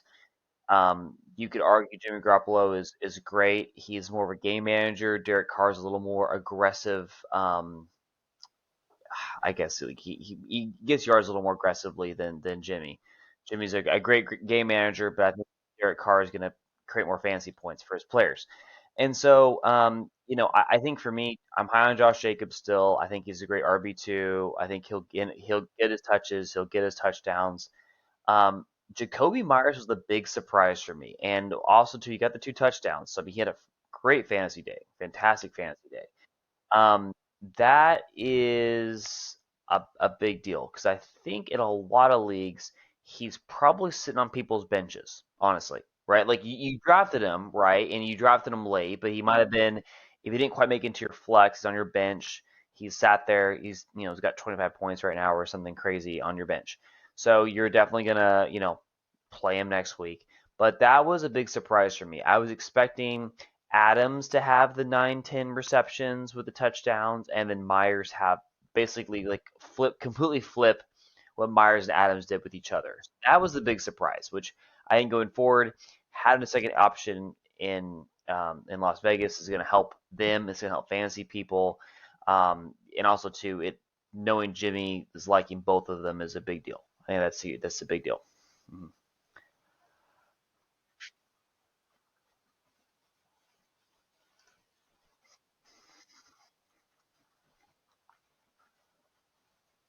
Mm-hmm.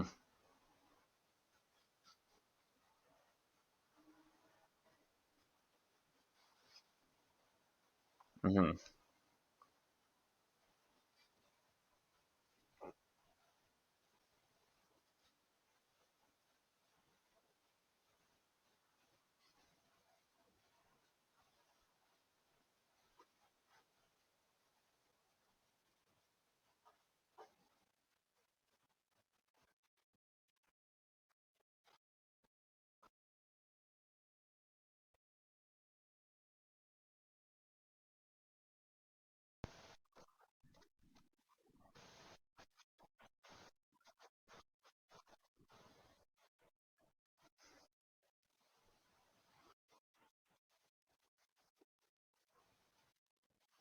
Mm-hmm.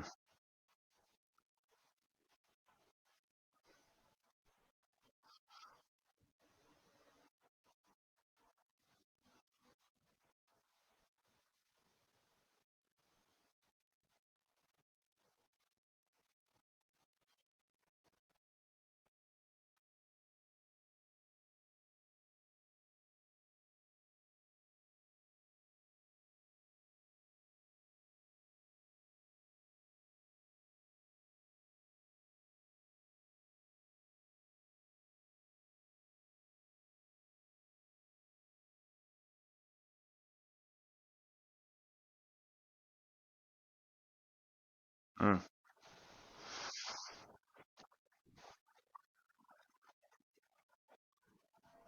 Mm, yeah, I agree with you. That's great points you bring up. I think it's also you can see a hot player, but especially in leagues like our leagues where you have a short bench and it's a five-person bench, you have to drop someone. And if you stream defenses or do other funny things with your roster, you start running out of spots real fast.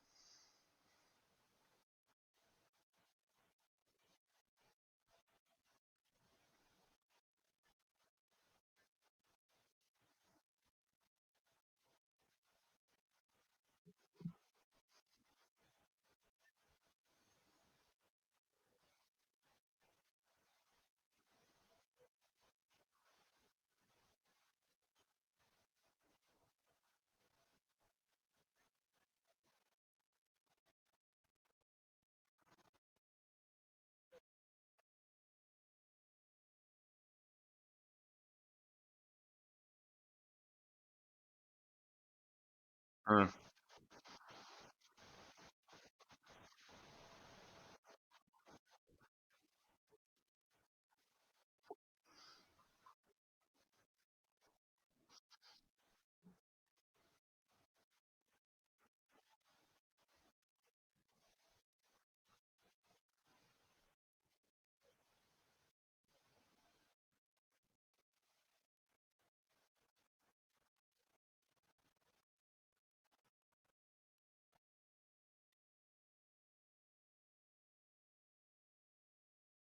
mm,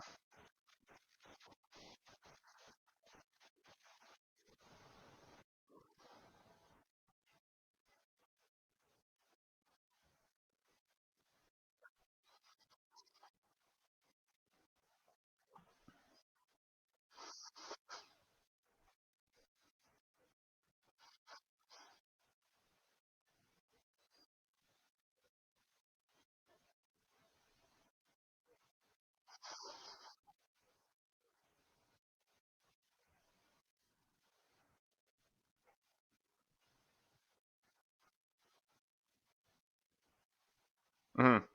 I agree with you. I think he was a good pickup if you got him on your bench, keep him there for a few more weeks, see how things develop. Wilson spread the ball out to a lot of different receivers, which is great real football wise, but fantasy wise, oh my, it's a mess, right?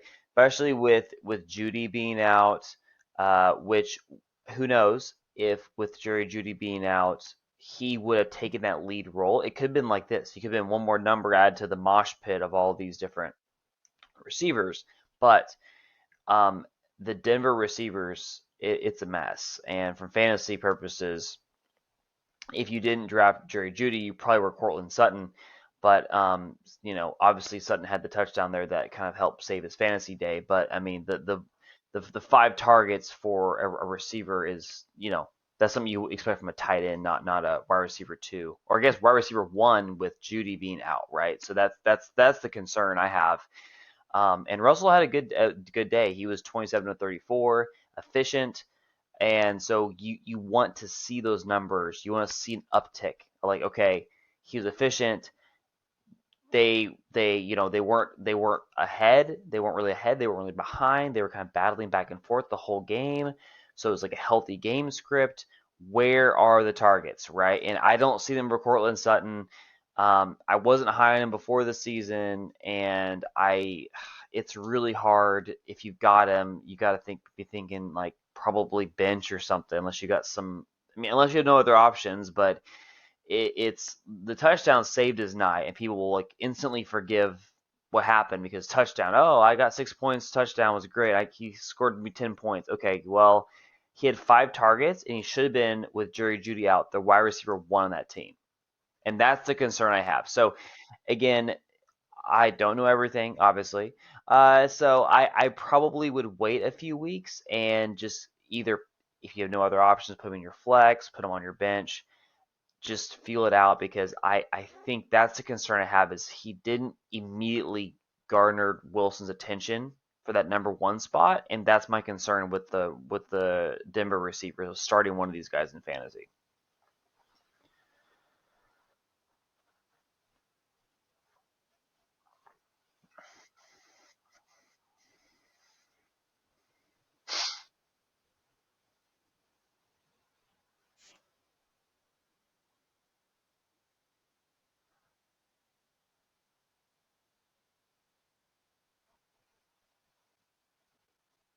Mm,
mm-hmm,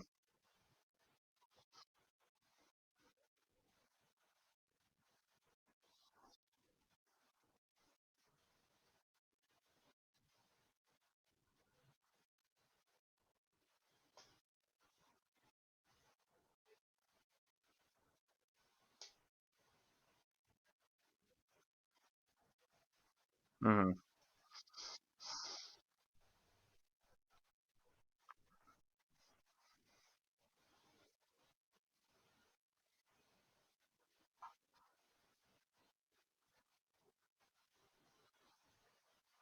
mm-hmm. Yeah, I agree.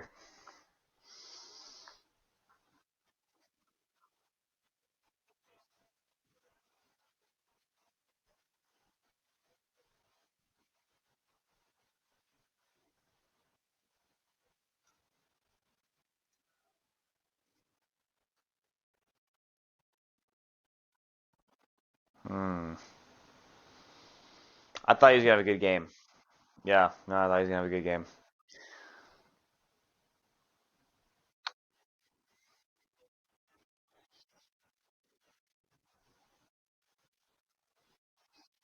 Mm-hmm.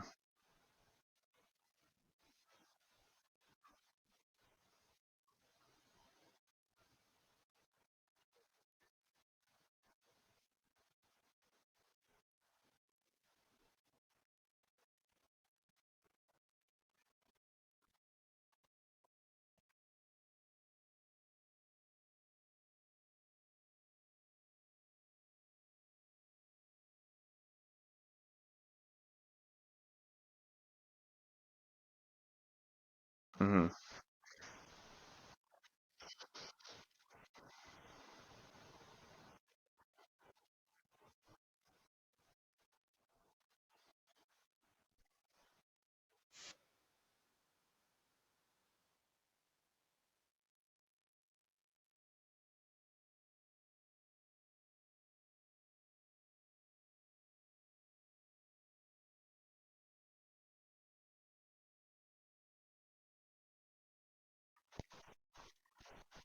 Mm.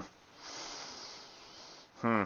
Yeah. No, it's interesting. Like the Eagles are, man, they are dynamic. Like honestly, it's a really interesting team because Jalen Hurts, because of the success they had last year, he got drafted really high, and a lot of other players who talked about this kind of get elevated because of the team's success. It's happened with the Bills, happens with the Bengals, the Chiefs, right? All this stuff, all of like the big teams that have done well in the playoffs recently.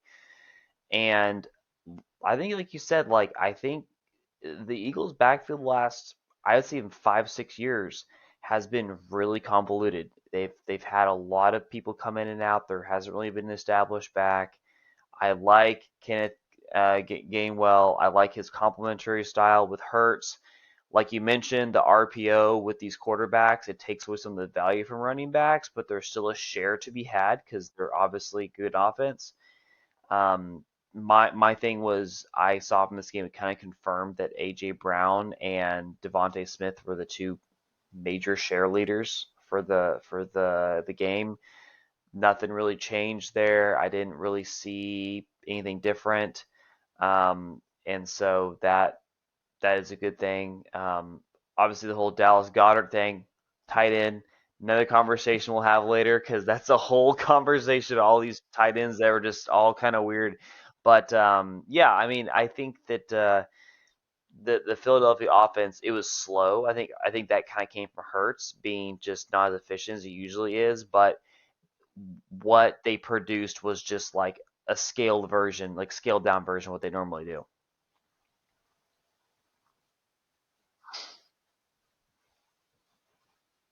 Mm-hmm.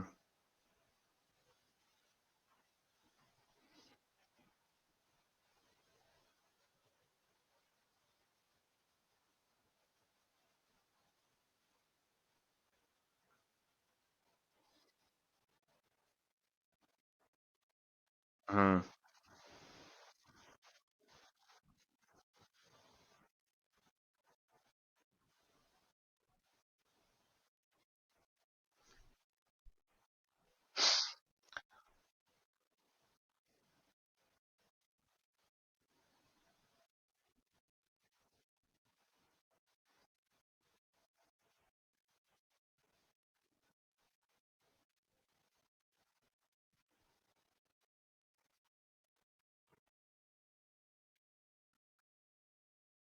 Mm-hmm.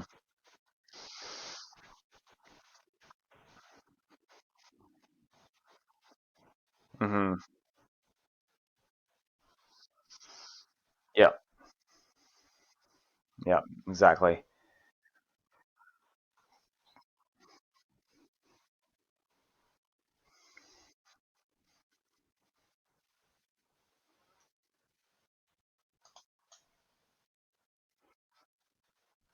Mm. 100%.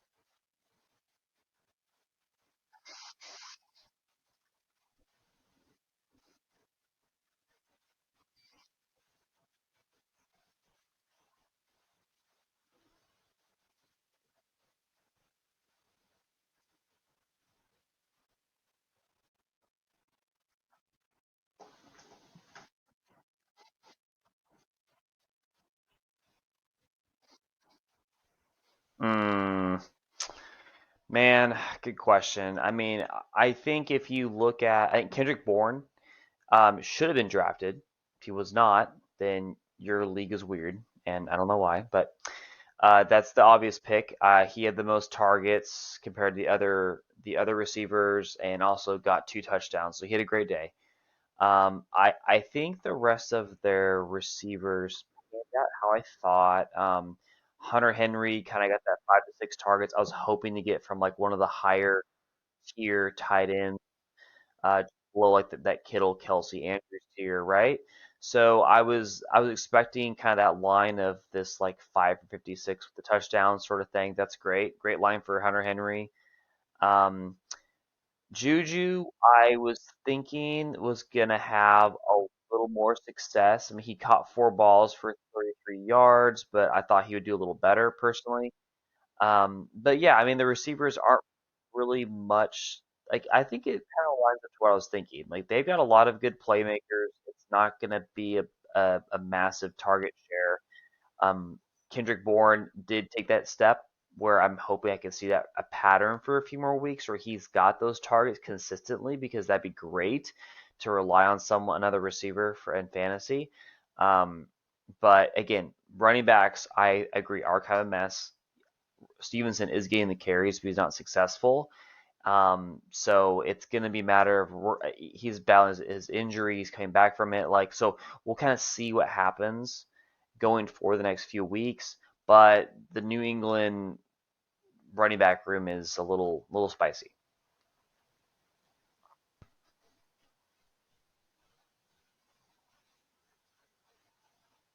Hmm.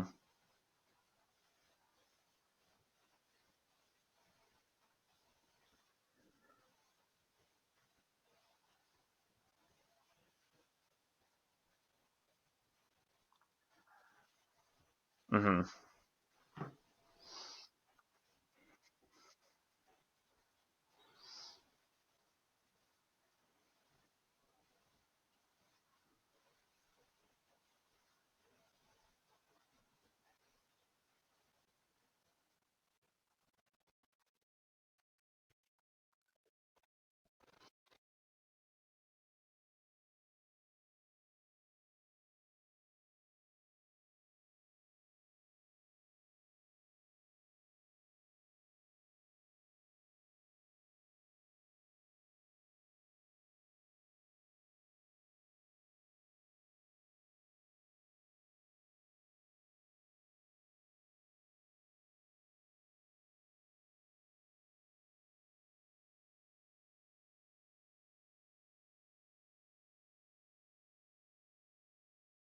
Hmm.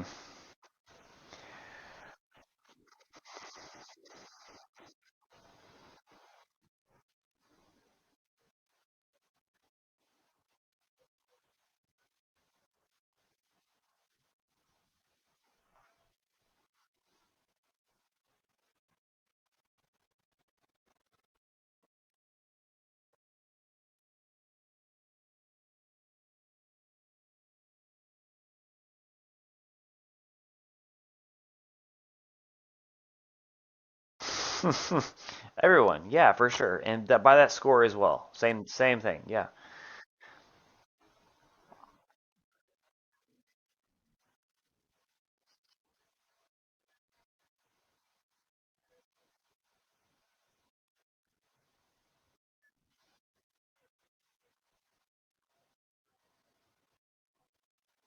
Hmm.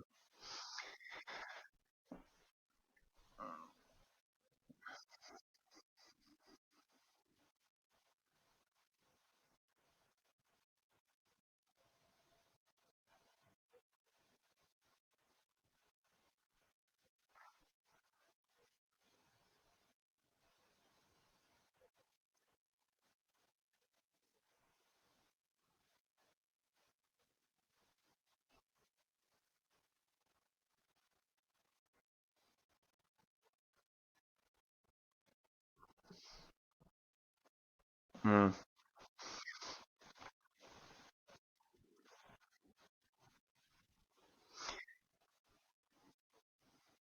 Hmm.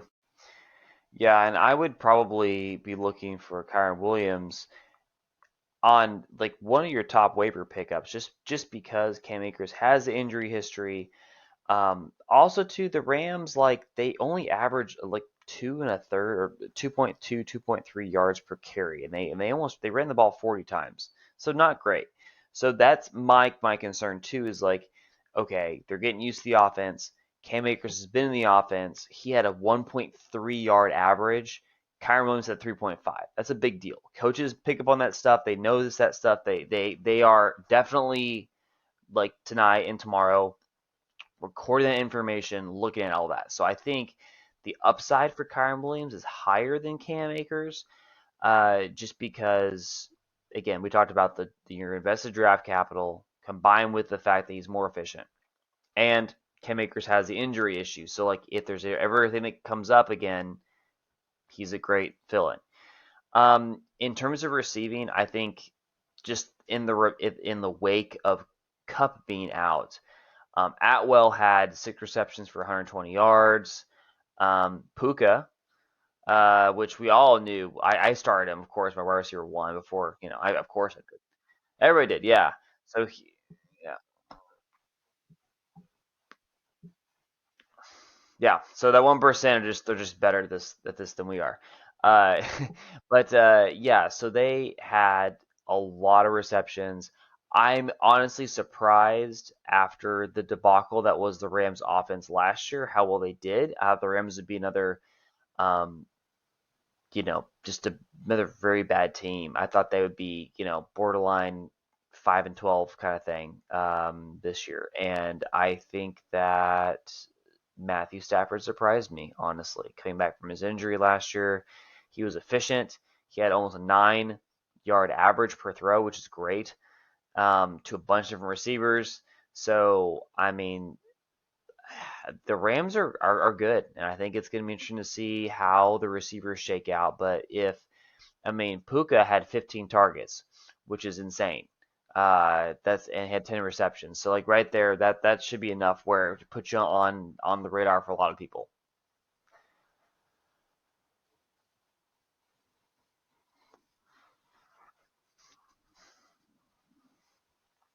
Mm-hmm.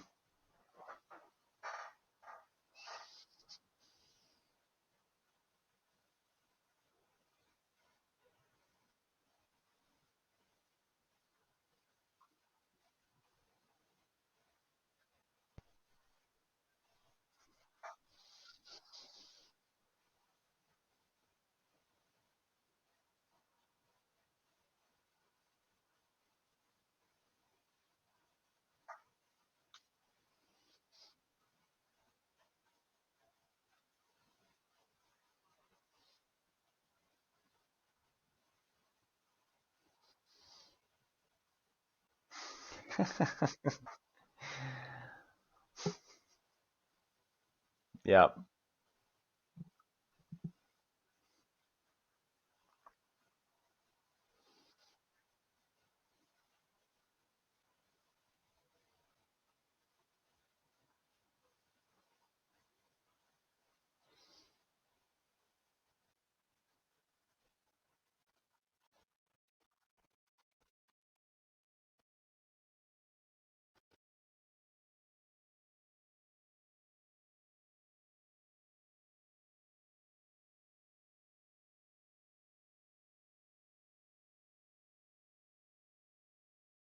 Hmm.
Mm,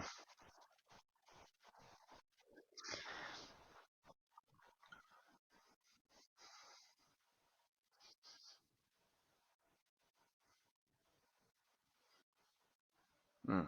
I agree. All those things. I think that I'm if I've got Kenneth Walker, I'm holding on to him. I'm high on it.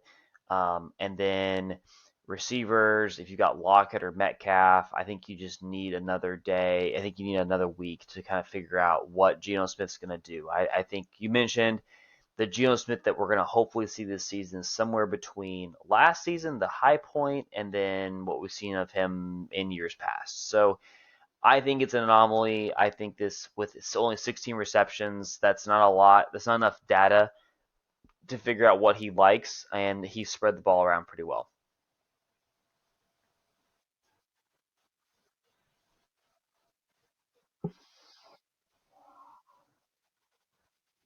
Mm-hmm.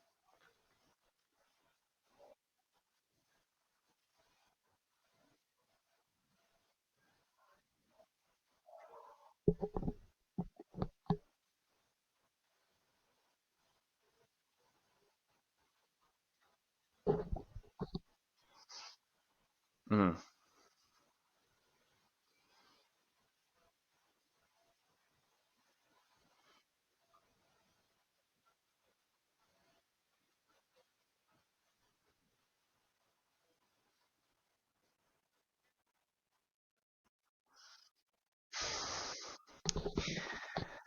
Oh man,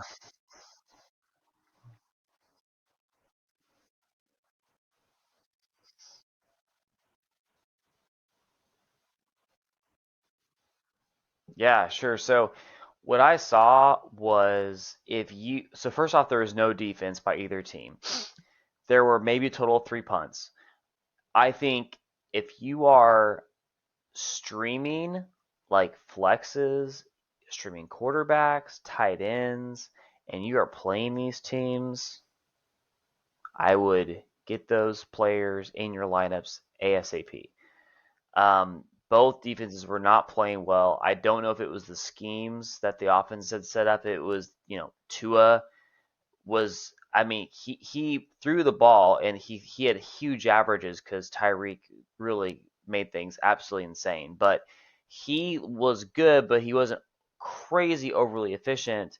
Same with Herbert. So I don't know if it was the schemes, but for some reason, both defenses just could not, in general, could not stop the ball. I mean, teams would fumble or cause interceptions or whatever it was, but there just wasn't a lot of defensive play. Um, I would say Tua looked really good. You could tell when he would run out of the pocket or he'd take a step up in the pocket and he thought about running, the concussion. Like you could tell like the PTSD from all this stuff of like what was happening hit him. Because there was one time where he like tried to like he tried to like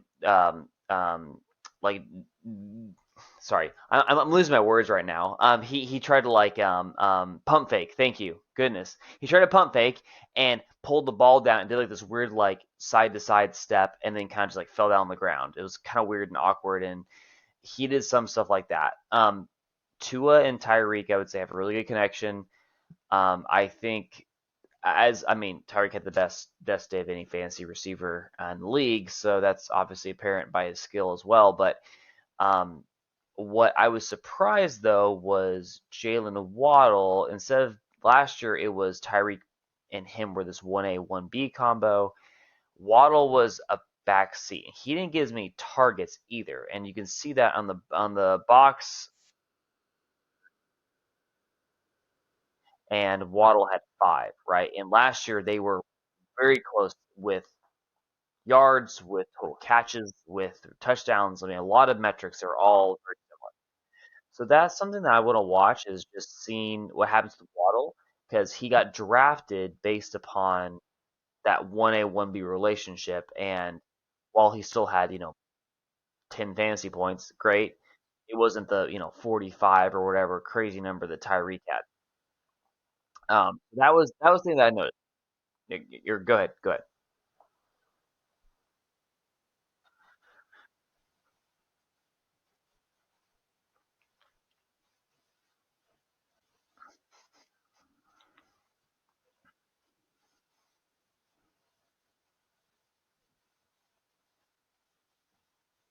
Mm-hmm.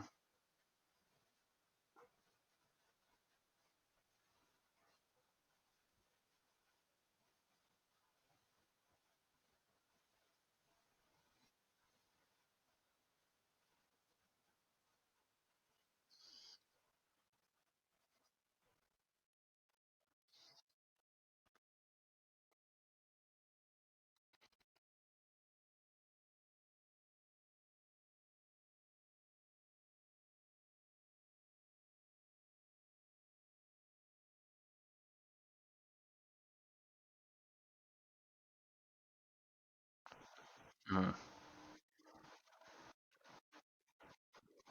Mm. Um, I think with the Chargers, like I think overall Herbert got more protection than he has in the past, which bodes well for the new Kellen Moore offense. But I didn't like, even though Keenan Allen got a lot of um, targets, he got the most targets out of everyone. The majority, I mean, he had one play or one pass that he caught that was 36 yards, right? His other five passes were 40 yards. So obviously, I know you can't, you can always twist data and say, well, if you take out this, you take out that, you take out this, then this makes sense, right? But with that one pass, you take that out. He has five receptions for 40 yards, so that's 8 yards a catch.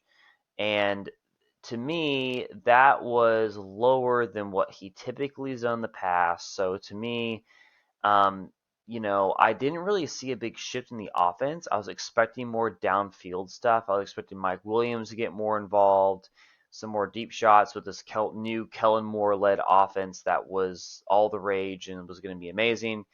And I mean, honestly, the stat line you could have taken this from 2022, and you'd be like, oh yeah, this makes sense because Eckler got a large chunk of the carries. He got four receptions. He had a huge, massive run. Um, to me, I mean, fantasy wise, great, but I feel like the Chargers, in terms of just them being able to do well real football wise, which then helps them drive more and stuff like that. I am high on the Chargers. Not because I live in LA and I'm a homer, but because of their defense is just doesn't look good. I don't know what it is. Um, Derwin James and others, I don't think it looks as good. So I think that they're going to be playing from behind, or they're at least going to have to be in a position to put up points. I mean, like this was crazy, right? Like out of all the point totals, there was a handful of teams that scored this many in the league, right? So I think the Chargers are going to put lots of points up.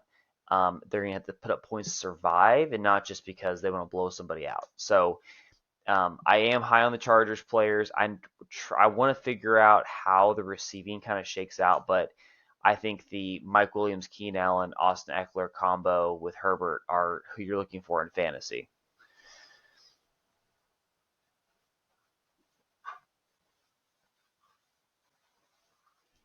Mm-hmm.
Mm-hmm.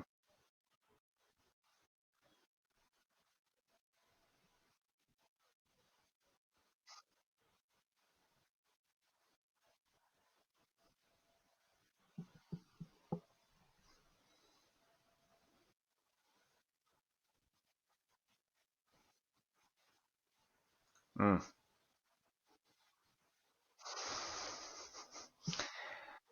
Yeah.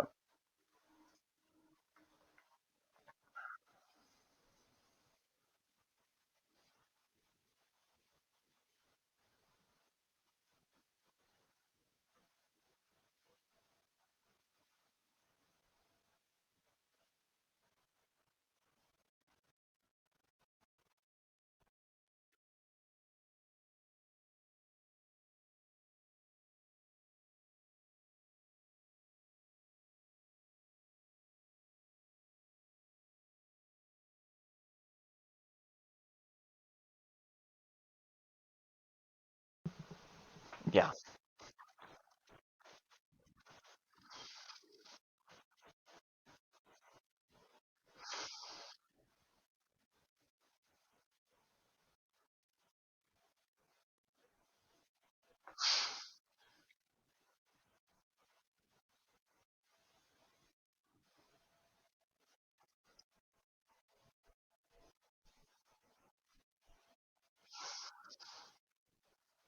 Hmm.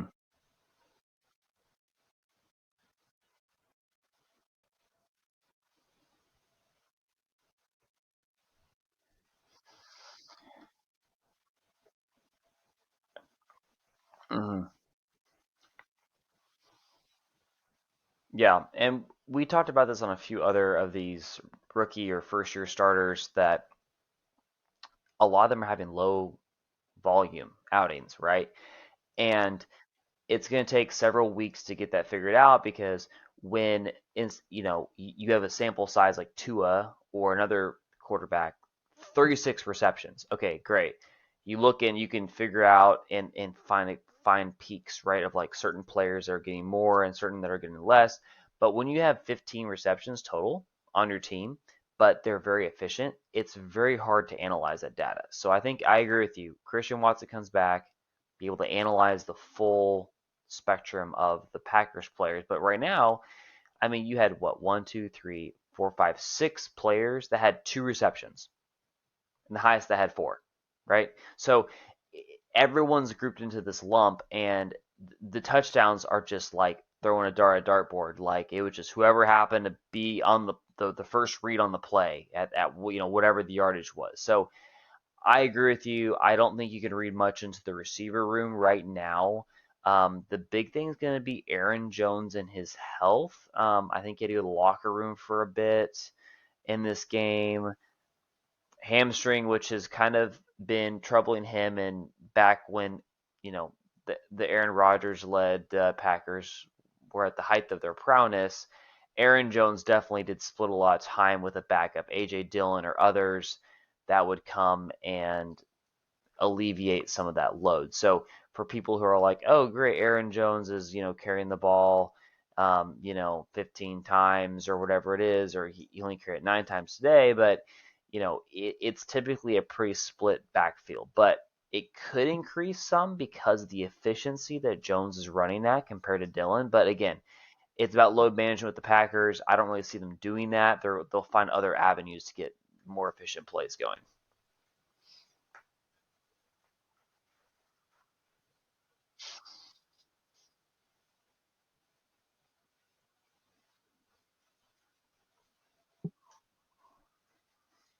Mm,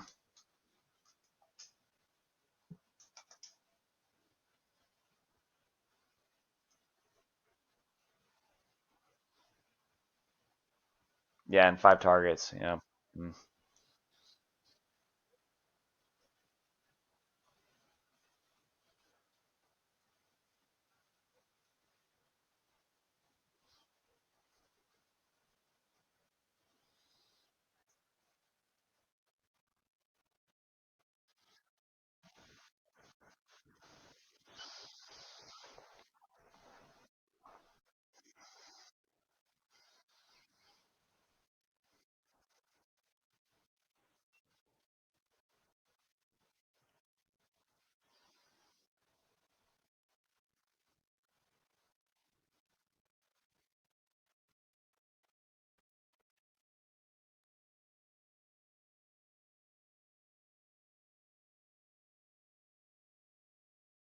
Mm-hmm.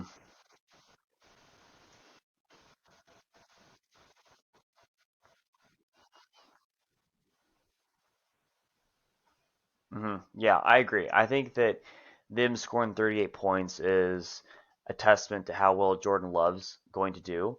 And I don't think it was a fluke. I don't. They probably won't score that many points in the future, but I mean, I think they're going to be better than we thought. For sure.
hmm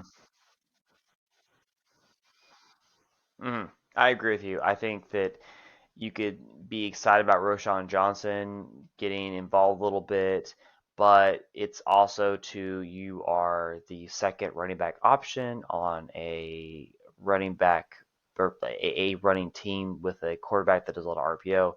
So again, that's where you take the hit if you're the RB1 on the team, if you're the Khalil Herbert, but if you're the second one behind that, it's tough. Yeah, I don't know with the Bears, like, gosh, they're all over the place. I need some more data from Fields. Like, this is, I mean, at this point, this is his second year. He's getting more comfortable. I need to see a couple more games and see who he favors before I'm really trying to find Chicago players at this point.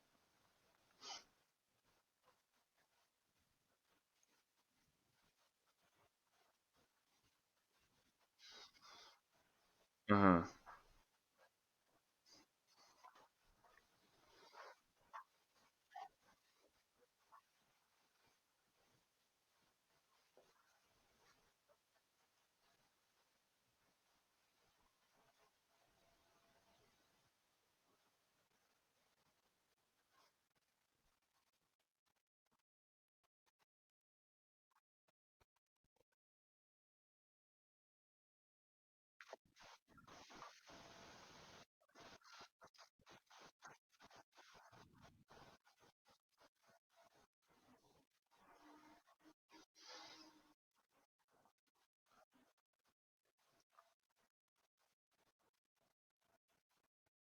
Mm,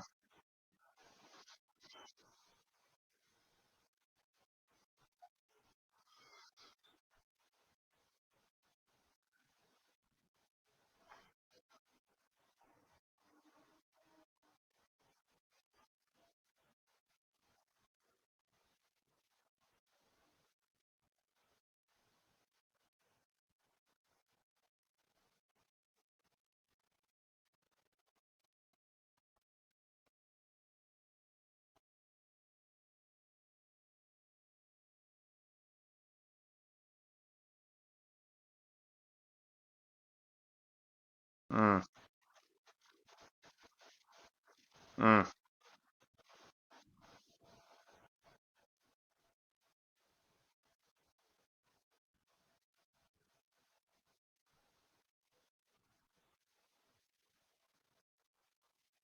Gotcha.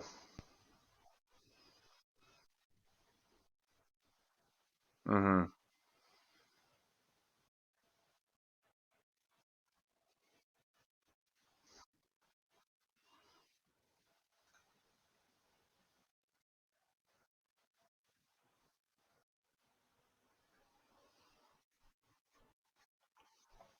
Mm,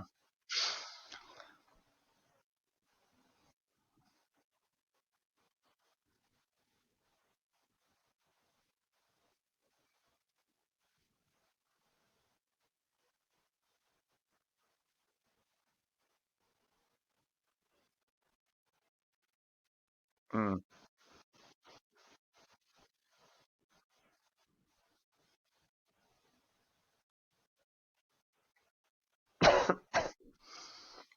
Hmm. Yep.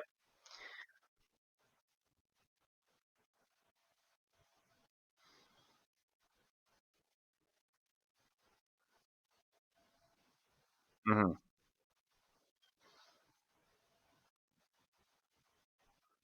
Yeah, and that's the same too. Is I saw CeeDee Lamb do well, which we expected, and then Tony Pollard take officially control the running back room that Zeke gave him last year. So nothing crazy. Again, this was such a weird game. There's a pick six. There was, I think, a punt return fumble. Right. There was a blocked field goal for a touchdown. So the special teams and defense helped out the Cowboys a bunch, which is, the offense only scored 14 points, and the defense and special teams scored the remainder. Right. So great game for those guys. Um, Little concerned though about the Giants, a playoff team from last year, who played the Eagles for a shot to go to the championship game, right, in the divisional. And Daniel Jones did not play well, and we know that the Cowboys have a good defense, but it was bad, and he was not making good reads. The receiver room is really busy with a lot of people, and he had just a couple of targets to a bunch of different guys. So Saquon also too, I think, I think carried the ball 12 times for 51 yards. So he wasn't, he was efficient in his carries, but he didn't get the option to run that much because Daniel Jones was getting sacked every other play. So they only had 5 or 6 plays per possession. So Saquon couldn't really get going. But yeah, I mean, I'm concerned about the Giants though.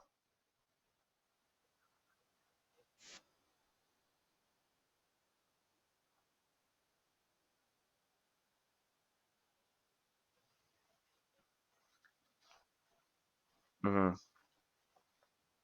Yep,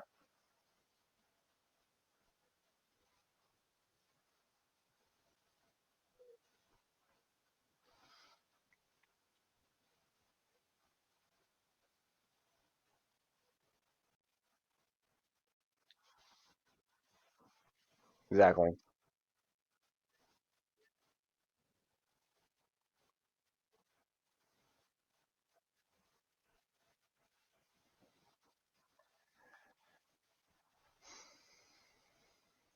Probably Daniel Jones, just because he played very well enough to earn an extension, $40 million extension this last year. And I mean, Russell Wilson, I think, played a little better. Geno Smith, I think we knew would regress, but Daniel Jones, I think we thought that was the new normal. Like he's been in the league a lot, he's been banged up a lot. Um, he was at a level where I thought the Giants would be able to compete, and he did not play well. So that's who I'm concerned about.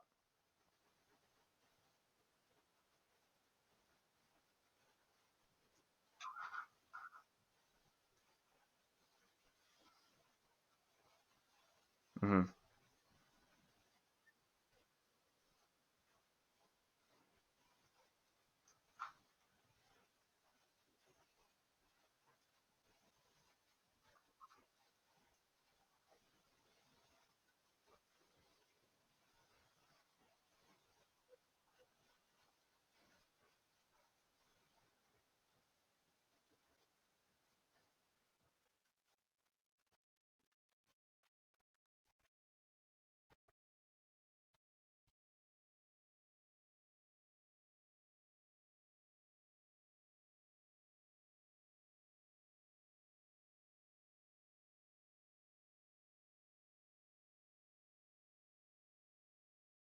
Nine percent uploaded. I think it's good. Oh, it's uploading now. 99. Okay, I think it's working.